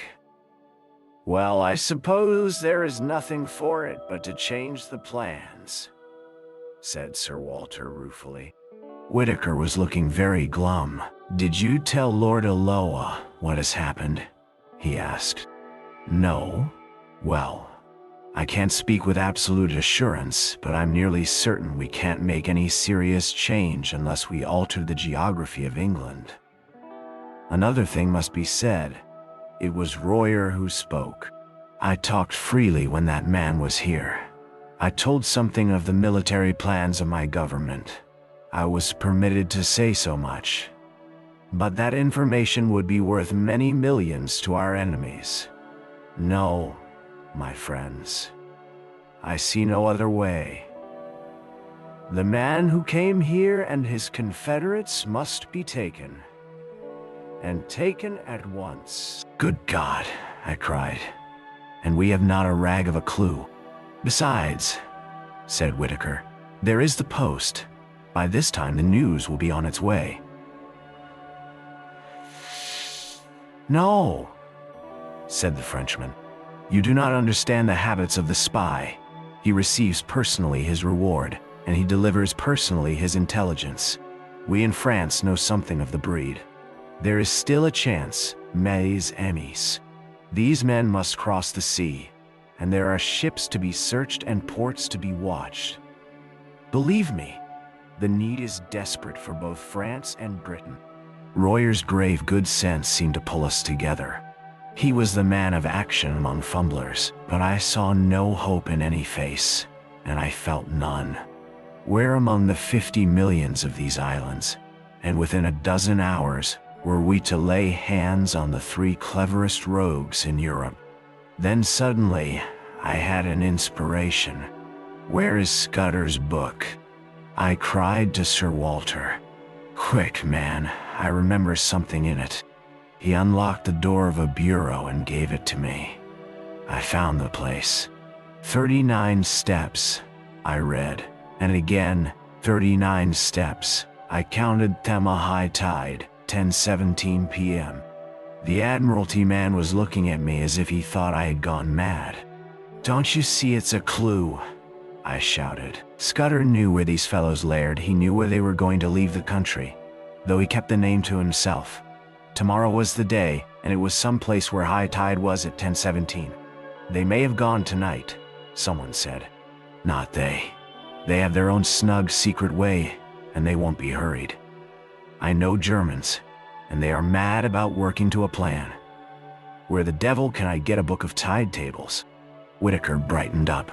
"It's a chance," he said. "Let's go over to the Admiralty." We got into two of the waiting motor cars, all but Sir Walter, who went off to Scotland Yard at 2. "Mobilize McAleavray," so he said. We marched through empty corridors and big bare chambers where the charwomen were busy, till we reached a little room lined with books and maps. A resident clerk was unearthed, who presently fetched from the library the Admiralty tide tables. I sat at the desk, and the others stood round. For somehow or other, I had got charge of this expedition. It was no good. There were hundreds of entries, and so far as I could see, 10:17 might cover 50 places. We had to find some way of narrowing the possibilities. I took my head in my hands and thought, there must be some way of reading this riddle. What did Scudder mean by steps? I thought of dock steps, but if he had meant that, I didn't think he would have mentioned the number. It must be some place where there were several staircases, and one marked out from the others by having 39 steps. Then I had a sudden thought, and hunted up all the steamer sailings. There was no boat which left for the continent at 10:17 p.m. Why was high tide so important? If it was a harbor, it must be some little place where the tide mattered, or else it was a heavy draft boat. But there was no regular steamer sailing at that hour, and somehow I didn't think they would travel by a big boat from a regular harbor. So it must be some little harbor where the tide was important, or perhaps no harbor at all. But if it was a little port, I couldn't see what the steps signified. There were no sets of staircases on any harbor that I had ever seen. It must be some place which a particular staircase identified, and where the tide was full at 10:17.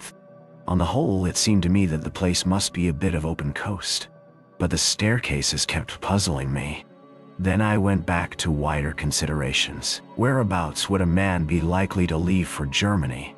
A man in a hurry, who wanted a speedy and a secret passage. Not from any of the big harbors, and not from the Channel or the West Coast or Scotland. For, remember, he was starting from London. I measured the distance on the map, and tried to put myself in the enemy's shoes. I should try for Ostend or Antwerp or Rotterdam, and I should sail from somewhere on the east coast between Cromer and Dover. All this was very loose guessing, and I don't pretend it was ingenious or scientific. I wasn't any kind of Sherlock Holmes, but I have always fancied I had a kind of instinct about questions like this. I don't know if I can explain myself, but I used to use my brains as far as they went, and after they came to a blank wall, I guessed, and I usually found my guesses pretty right. So I set out all my conclusions on a bit of Admiralty paper. They ran like this. Fairly certain. Place where there are several sets of stairs. One that matters distinguished by having 39 steps. Full tide at 10:17 p.m. Leaving shore only possible at full tide. Steps not dock steps. And so place probably not harbor. No regular night steamer at 10:17. Means of transport must be tramp. Unlikely. Yacht or fishing boat. There my reasoning stopped. I made another list, which I had guessed, but I was just as sure of the one as the other. Guess it. Place not harbor, but open coast. Boat small trawler, yacht, or launch. Place somewhere on east coast between Cromer and Dover. It struck me as odd that I should be sitting at that desk with a cabinet minister, a field marshal, 2 high government officials, and a French general watching me. while from the scribble of a dead man I was trying to drag a secret, which meant life or death for us. Sir Walter had joined us, and presently MacGillivray arrived. He had sent out instructions to watch the ports and railway stations for the 3 men whom I had described to Sir Walter. Not that he, or anybody else, thought that that would do much good. "Here's the most I can make of it," I said. "We have got to find a place where there are several staircases down to the beach, one of which has 39 steps. I think it's a piece of open coast with biggish cliffs, somewhere between the Wash and the Channel. Also, it's a place where full tide is at 10:17 tomorrow night." Then an idea struck me. Is there no inspector of Coast Guards or some fellow like that who knows the East Coast? Whitaker said there was, and that he lived in Clapham. He went off in a car to fetch him, and the rest of us sat about the little room and talked of anything that came into our heads. I lit a pipe and went over the whole thing again till my brain grew weary. About 1 in the morning the Coast Guard man arrived. He was a fine old fellow, with the look of a naval officer, and was desperately respectful to the company.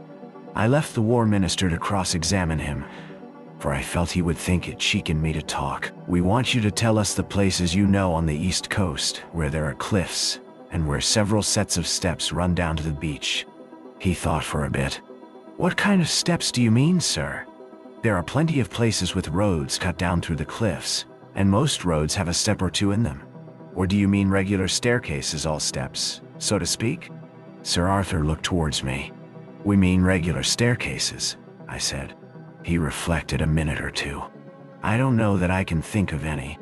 "Wait a second. There's a place in Norfolk Brattlesham beside a golf course, where there are a couple of staircases, to let the gentleman get a lost ball."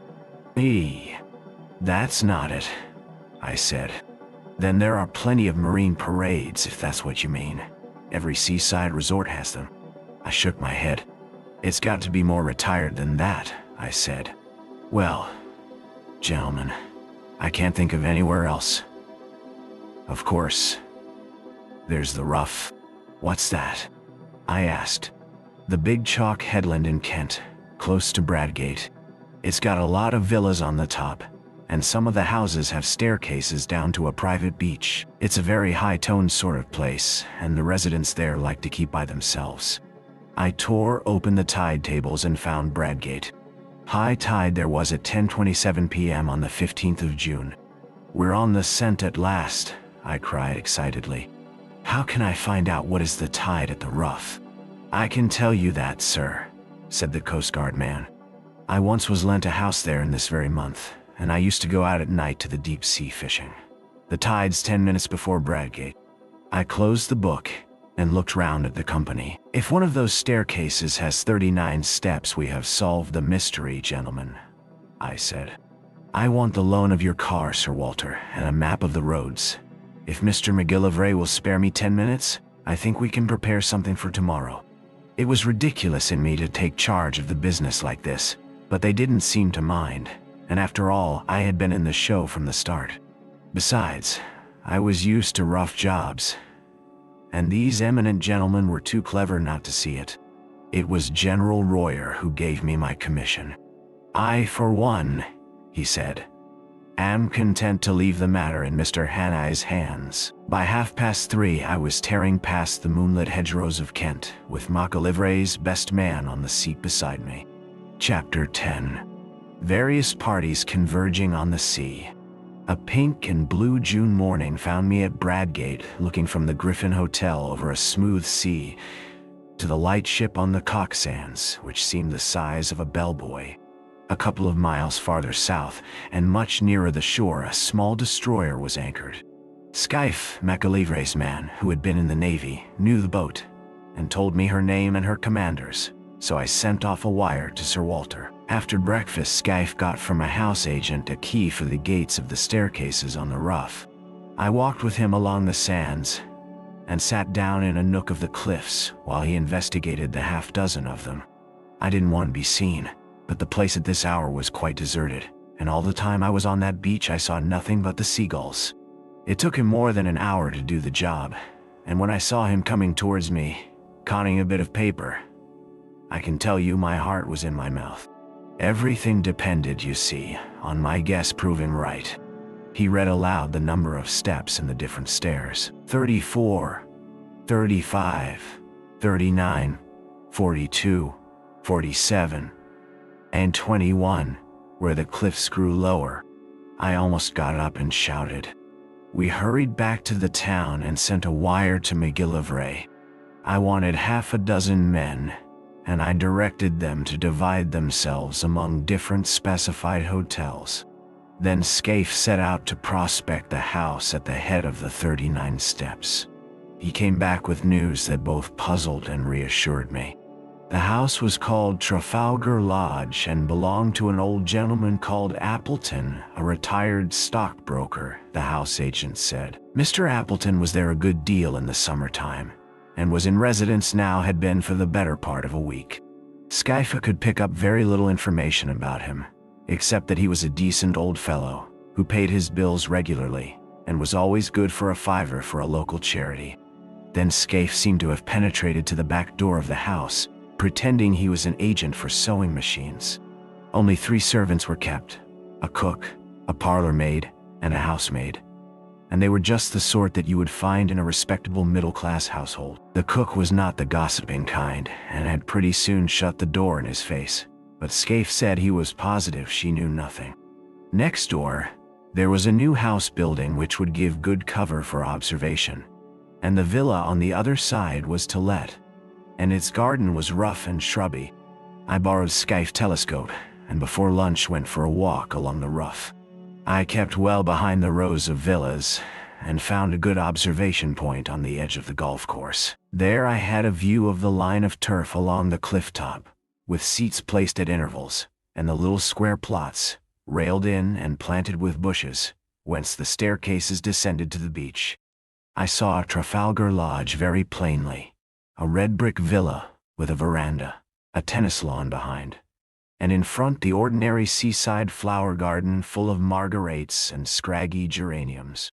There was a flagstaff from which an enormous Union Jack hung limply in the still air. Presently I observed someone leave the house and saunter along the cliff. When I got my glasses on him, I saw it was an old man, wearing white flannel trousers, a blue serge jacket, and a straw hat.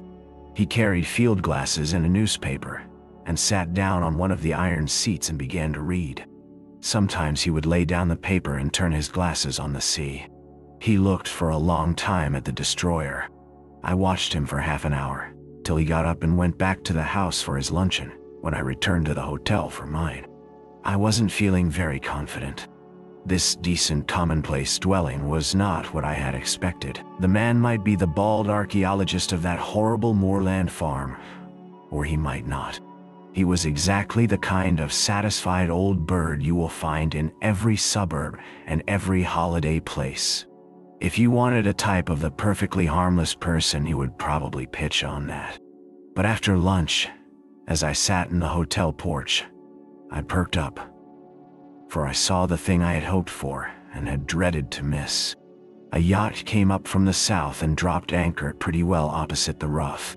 She seemed about 150 tons, and I saw she belonged to the squadron from the White Ensign. So Scaife and I went down to the harbor and hired a boatman for an afternoon's fishing.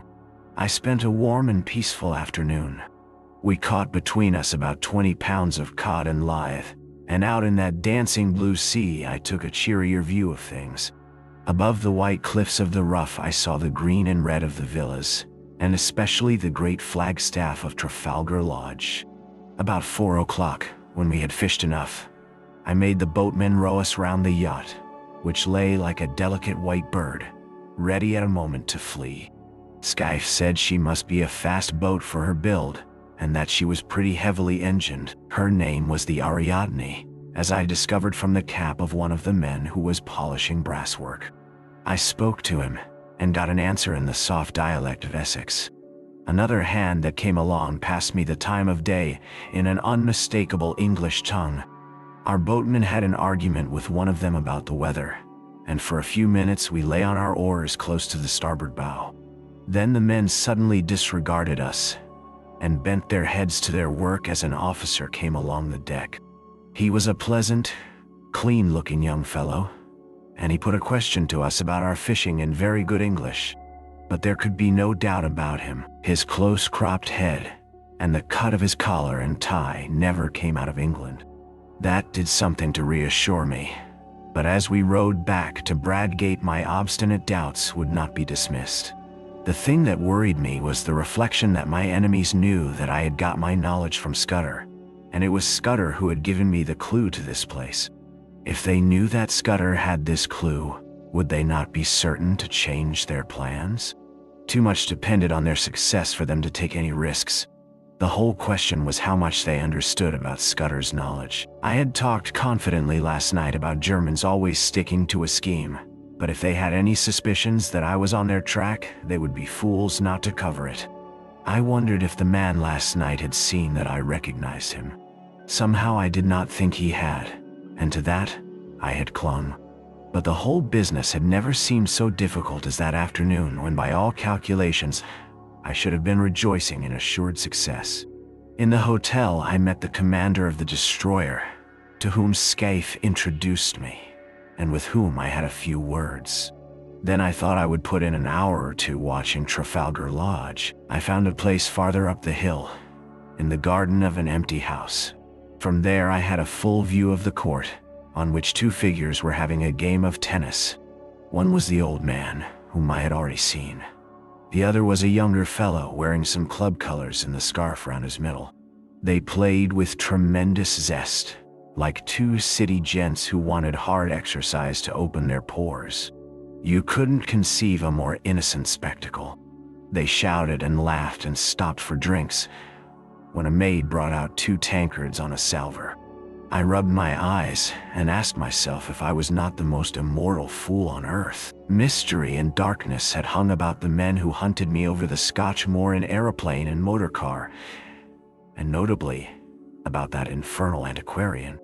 It was easy enough to connect those folk with the knife that pinned Scudder to the floor, and with fell designs on the world's peace. But here were 2 guileless citizens taking their innocuous exercise, and soon about to go indoors to a humdrum dinner, where they would talk of market prices, and the last cricket scores, and the gossip of their native Surbiton. I had been making a net to catch vultures and falcons, and lo and behold, 2 plump thrushes had blundered into it. Presently a third figure arrived, a young man on a bicycle, with a bag of golf clubs slung on his back. He strolled round to the tennis lawn, and was welcomed riotously by the players. Evidently they were chaffing him, and their chaff sounded horribly English. Then the plump man, mopping his brow with a silk handkerchief, announced that he must have a tub. I heard his very words. "I've got into a proper lather," he said. "This will bring down my weight and my handicap, Bob. I'll take you on tomorrow and give you a stroke a hole." You couldn't find anything much more English than that. They all went into the house and left me feeling a precious idiot. I had been barking up the wrong tree this time. These men might be acting, but if they were, where was their audience? They didn't know I was sitting 30 yards off in a rhododendron. It was simply impossible to believe that these 3 hardy fellows were anything but what they seemed, 3 ordinary, game-playing, suburban Englishmen, wearisome if you like, but sordidly innocent. And yet there were 3 of them, and one was old, and one was plump, and one was lean and dark. And their house chimed in with Scudder's notes, and half a mile off was lying a steam yacht with at least 1 German officer. I thought of Carolides lying dead, and all Europe trembling on the edge of earthquake, and the men I had left behind me in London, who were waiting anxiously for the events of the next hours. There was no doubt that hell was afoot somewhere. The Black Stone had won, and if it survived this June night would bank its winnings. There seemed only one thing to do, go forward as if I had no doubts, and if I was going to make a fool of myself, to do it handsomely. Never in my life have I faced a job with greater disinclination. I would rather in my then mind have walked into a den of anarchists, each with his Browning handy, or faced a charging lion with a popgun, than enter that happy home of 3 cheerful Englishmen, and tell them that their game was up. How they would laugh at me. But suddenly I remembered a thing I once heard in Rhodesia from old Peter PNR. I have quoted Peter already in this narrative. He was the best scout I ever knew, and before he had turned respectable, he had been pretty often on the windy side of the law, when he had been wanted badly by the authorities. Peter once discussed with me the question of disguises, and he had a theory which struck me at the time. He said, barring absolute certainties like fingerprints, mere physical traits were very little use for identification if the fugitive really knew his business. He laughed at things like dyed hair and false beards and such childish follies. The only thing that mattered was what Peter called atmosphere. If a man could get into perfectly different surroundings from those in which he had been first observed, and this is the important part, really play up to these surroundings and behave as if he had never been out of them, he would puzzle the cleverest detectives on earth. And he used to tell a story of how he once borrowed a black coat and went to church and shared the same hymn book with the man that was looking for him. If that man had seen him in decent company before, he would have recognized him, but he had only seen him snuffing the lights in a public house with a revolver. The recollection of Peter's talk gave me the first real comfort that I had had that day. Peter had been a wise old bird, and these fellows I was after were about the pick of the aviary. What if they were playing Peter's game? A fool tries to look different. A clever man looks the same and is different. Again, there was that other maxim of Peter's which had helped me when I had been a roadman. If you are playing a part, you will never keep it up unless you convince yourself that you are it. That would explain the game of tennis. Those chaps didn't need to act. They just turned a handle and passed into another life, which came as naturally to them as the first. It sounds a platitude, but Peter used to say that it was the big secret of all the famous criminals. It was now getting on for 8 o'clock, and I went back and saw Scaife to give him his instructions. I arranged with him how to place his men, and then I went for a walk, for I didn't feel up to any dinner. I went round the deserted golf course, and then to a point on the cliffs farther north beyond the line of the villas. On the little trim, newly made roads, I met people in flannels coming back from tennis and the beach, and a coast guard from the wireless station, and donkeys and Pierrots padding homewards. Out at sea in the blue dusk, I saw lights appear on the Ariadne, and on the destroyer away to the south, and beyond the Cock Sands the bigger lights of steamers making for the Thames. The whole scene was so peaceful and ordinary that I got more dashed in spirits every second. It took all my resolution to stroll towards Trafalgar Lodge about 9:30. On the way I got a piece of solid comfort from the sight of a greyhound that was swinging along at a nursemaid's heels. He reminded me of a dog I used to have in Rhodesia, and of the time when I took him hunting with me in the Pali Hills. We were after Rebok, the dun kind, and I recollected how we had followed one beast, and both he and I had clean lost it. A greyhound works by sight, and my eyes are good enough, but that buck simply leaked out of the landscape. Afterwards I found out how it managed it. Against the gray rock of the kopjes it showed no more than a crow against a thundercloud. It didn't need to run away. All it had to do was to stand still and melt into the background. Suddenly, as these memories chased across my brain, I thought of my present case and applied the moral. The black stone didn't need to bolt. They were quietly absorbed into the landscape. I was on the right track, and I jammed that down in my mind and vowed never to forget it. The last word was with Peter Pienaar. Scaife's men would be posted now, but there was no sign of a soul. The house stood as open as a marketplace for anybody to observe. A 3-foot railing separated it from the cliff road. The windows on the ground floor were all open, and shaded lights and the low sound of voices revealed where the occupants were finishing dinner. Everything was as public and above board as a charity bazaar. Feeling the greatest fool on earth, I opened the gate and rang the bell. A man of my sort who has traveled about the world in rough places gets on perfectly well with 2 classes, what you may call the upper and the lower. He understands them, and they understand him. I was at home with herds and tramps and roadmen, and I was sufficiently at my ease with people like Sir Walter and the men I had met the night before. I can't explain why, but it is a fact. But what fellows like me don't understand is the great comfortable, satisfied middle-class world, the folk that live in villas and suburbs. He doesn't know how they look at things.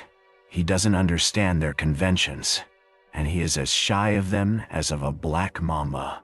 When a trim parlor-maid opened the door, I could hardly find my voice. I asked for Mr. Appleton and was ushered in. My plan had been to walk straight into the dining room and by a sudden appearance wake in the men that start of recognition, which would confirm my theory. But when I found myself in that neat hall, the place mastered me.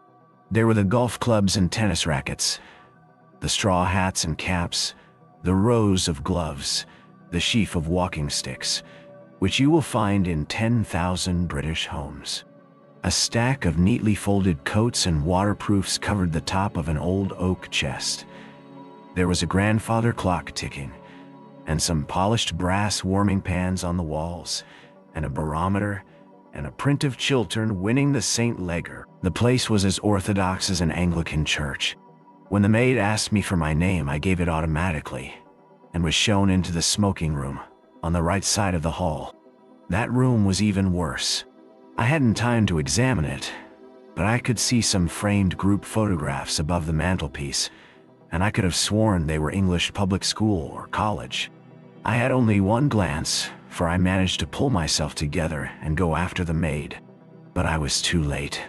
She had already entered the dining room and given my name to her master, and I had missed the chance of seeing how the three took it. When I walked into the room, the old man at the head of the table had risen and turned round to meet me. He was in evening dress, a short coat and black tie, as was the other, whom I called in my own mind the plump one. The third, the dark fellow, wore a blue serge suit and a soft white collar, and the colors of some club or school. The old man's manner was perfect. "Mr. Hannay?" he said hesitatingly. "Did you wish to see me? One moment, you fellows, and I'll rejoin you. We had better go to the smoking room." Though I hadn't an ounce of confidence in me, I forced myself to play the game. I pulled up a chair and sat down on it. "I think we have met before," I said, "and I guess you know my business." The light in the room was dim, but so far as I could see their faces, they played the part of mystification very well. Maybe, said the old man. "I haven't a very good memory, but I'm afraid you must tell me your errand, sir, for I really don't know it."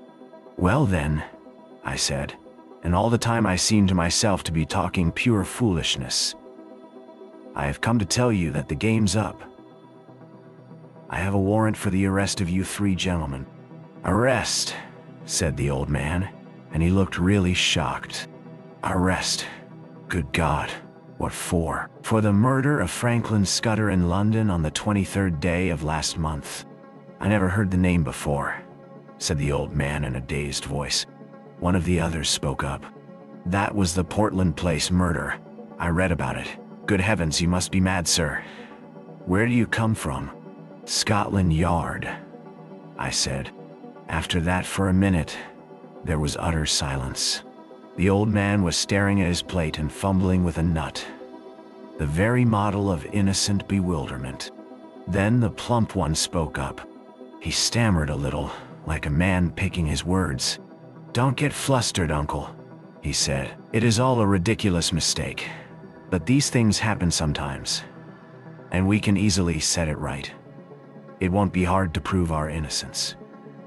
I can show that I was out of the country on the 23rd of May, and Bob was in a nursing home. You were in London, but you can explain what you were doing, right, Percy?" "Of course, that's easy enough." "The 23rd. That was the day after Agatha's wedding. Let me see. What was I doing? I came up in the morning from Woking and lunched at the club with Charlie Simons. Then, oh yes, I dined with the fishmongers. I remember, for the punch didn't agree with me, and I was seedy next morning. Hang it all. There's the cigar box I brought back from the dinner." He pointed to an object on the table and laughed nervously. "I think, sir," said the young man, addressing me respectfully, You will see you are mistaken. We want to assist the law like all Englishmen, and we don't want Scotland Yard to be making fools of themselves." "That's so, Uncle." "Certainly, Bob." The old fellow seemed to be recovering his voice. "Certainly we'll do anything in our power to assist the authorities. But this is a bit too much. I can't get over it." "How Nellie will chuckle," said the plump man. "She always said that you would die of boredom because nothing ever happened to you. And now you've got it thick and strong." And he began to laugh very pleasantly. "By Jove, yes. Just think of it. What a story to tell at the club. Really, Mr. Hannay, I suppose I should be angry to show my innocence, but it's too funny. I almost forgive you the fright you gave me. You looked so glum. I thought I might have been walking in my sleep and killing people. It couldn't be acting. It was too confoundedly genuine. My heart went into my boots, and my first impulse was to apologize and clear out, but I told myself I must see it through, even though I was to be the laughingstock of Britain. The light from the dinner table candlesticks was not very good, and to cover my confusion I got up, walked to the door, and switched on the electric light. The sudden glare made them blink, and I stood scanning the three faces. Well, I made nothing of it. One was old and bald, one was stout, one was dark and thin. There was nothing in their appearance to prevent them being the three who had hunted me in Scotland, but there was nothing to identify them. I simply can't explain why I, who, as a roadman, had looked into two pairs of eyes, and as Ned Ainsley into another pair, why I, who have a good memory and reasonable powers of observation, could find no satisfaction. They seemed exactly what they professed to be, and I could not have sworn to one of them. There in that pleasant dining room, with etchings on the walls, and a picture of an old lady in a bib above the mantelpiece, I could see nothing to connect them with the moorland desperadoes. There was a silver cigarette box beside me, and I saw that it had been won by Percival Appleton, Esquire, of the St. Bed's Club, in a golf tournament. I had to keep a firm hold of Peter P.N.R. to prevent myself bolting out of that house. "Well," said the old man politely, "are you reassured by your scrutiny, sir?" I couldn't find a word. "I hope you'll find it consistent with your duty to drop this ridiculous business. I make no complaint, but you'll see how annoying it must be to respectable people." I shook my head. "Oh Lord," said the young man. "This is a bit too thick. Do you propose to march us off to the police station?" asked the plump one. "That might be the best way out of it, but I suppose you won't be content with the local branch. I have the right to ask to see your warrant, but I don't wish to cast any aspersions upon you. You are only doing your duty, but you'll admit it's horribly awkward. What do you propose to do?" There was nothing to do except to call in my men and have them arrested, or to confess my blunder and clear out. I felt mesmerized by the whole place, by the air of obvious innocence, not innocence merely, but frank, honest bewilderment and concern in the three faces. "Oh, Peter P.N.R." I groaned inwardly, and for a moment I was very near damning myself for a fool and asking their pardon. "Meantime, I vote we have a game of bridge," said the plump one. "It will give Mr. Hannay time to think over things. And you know we have been wanting a fourth player. Do you play, sir?" I accepted as if it had been an ordinary invitation at the club. The whole business had mesmerized me. We went into the smoking room where a card table was set out, and I was offered things to smoke and drink. I took my place at the table in a kind of dream. The window was open, and the moon was flooding the cliffs and sea with a great tide of yellow light. There was moonshine, too, in my head. The three had recovered their composure, and were talking easily, just the kind of slangy talk you will hear in any golf clubhouse. I must have cut a rum figure, sitting there knitting my brows with my eyes wandering. My partner was the young dark one. I play a fair hand at bridge, but I must have been rank bad that night. They saw that they had got me puzzled, and that put them more than ever at their ease.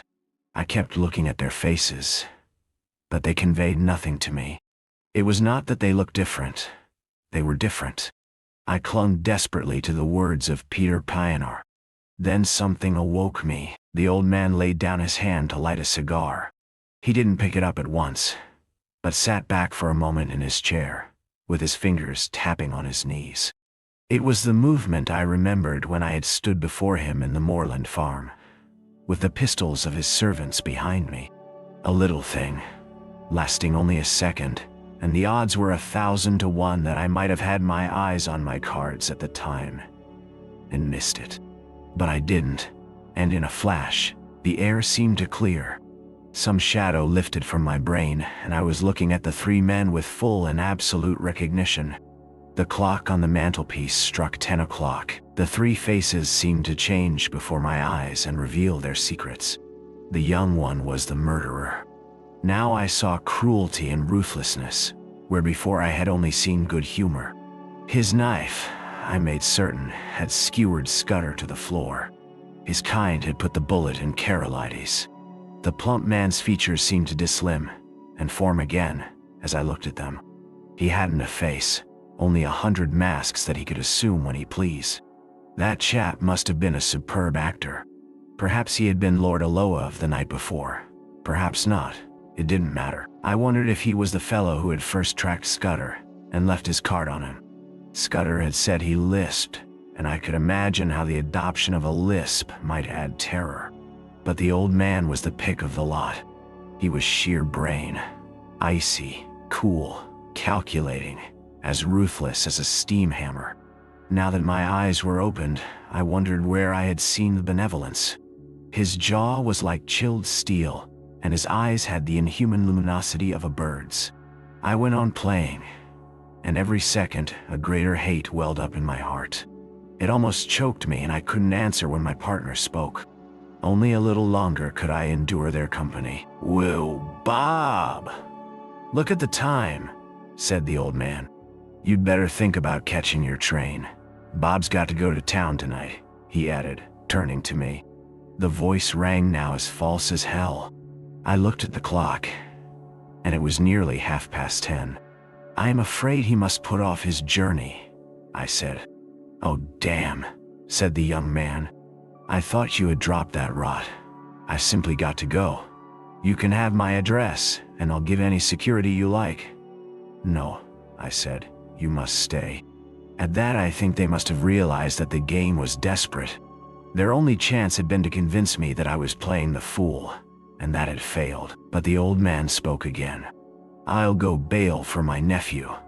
That ought to content you, Mr. Hannay." Was it fancy? Or did I detect some halt in the smoothness of that voice? There must have been, for as I glanced at him, his eyelids fell in that hawk-like hood which fear had stamped on my memory. I blew my whistle. In an instant the lights were out. A pair of strong arms gripped me round the waist, covering the pockets in which a man might be expected to carry a pistol. "Schnell, Franz!" cried a voice. "Das Boot! Das Boot!" As it spoke, I saw two of my fellows emerge on the moonlit lawn. The young dark man leapt for the window, was through it, and over the low fence before a hand could touch him. I grappled the old chap, and the room seemed to fill with figures. I saw the plump one collared, but my eyes were all for the out-of-doors, where Franz sped on over the road towards the railed entrance to the beach stairs. One man followed him, but he had no chance. The gate of the stairs locked behind the fugitive, and I stood staring, with my hands on the old boy's throat, for such a time as a man might take to descend those steps to the sea. Suddenly my prisoner broke from me and flung himself on the wall. There was a click, as if a lever had been pulled.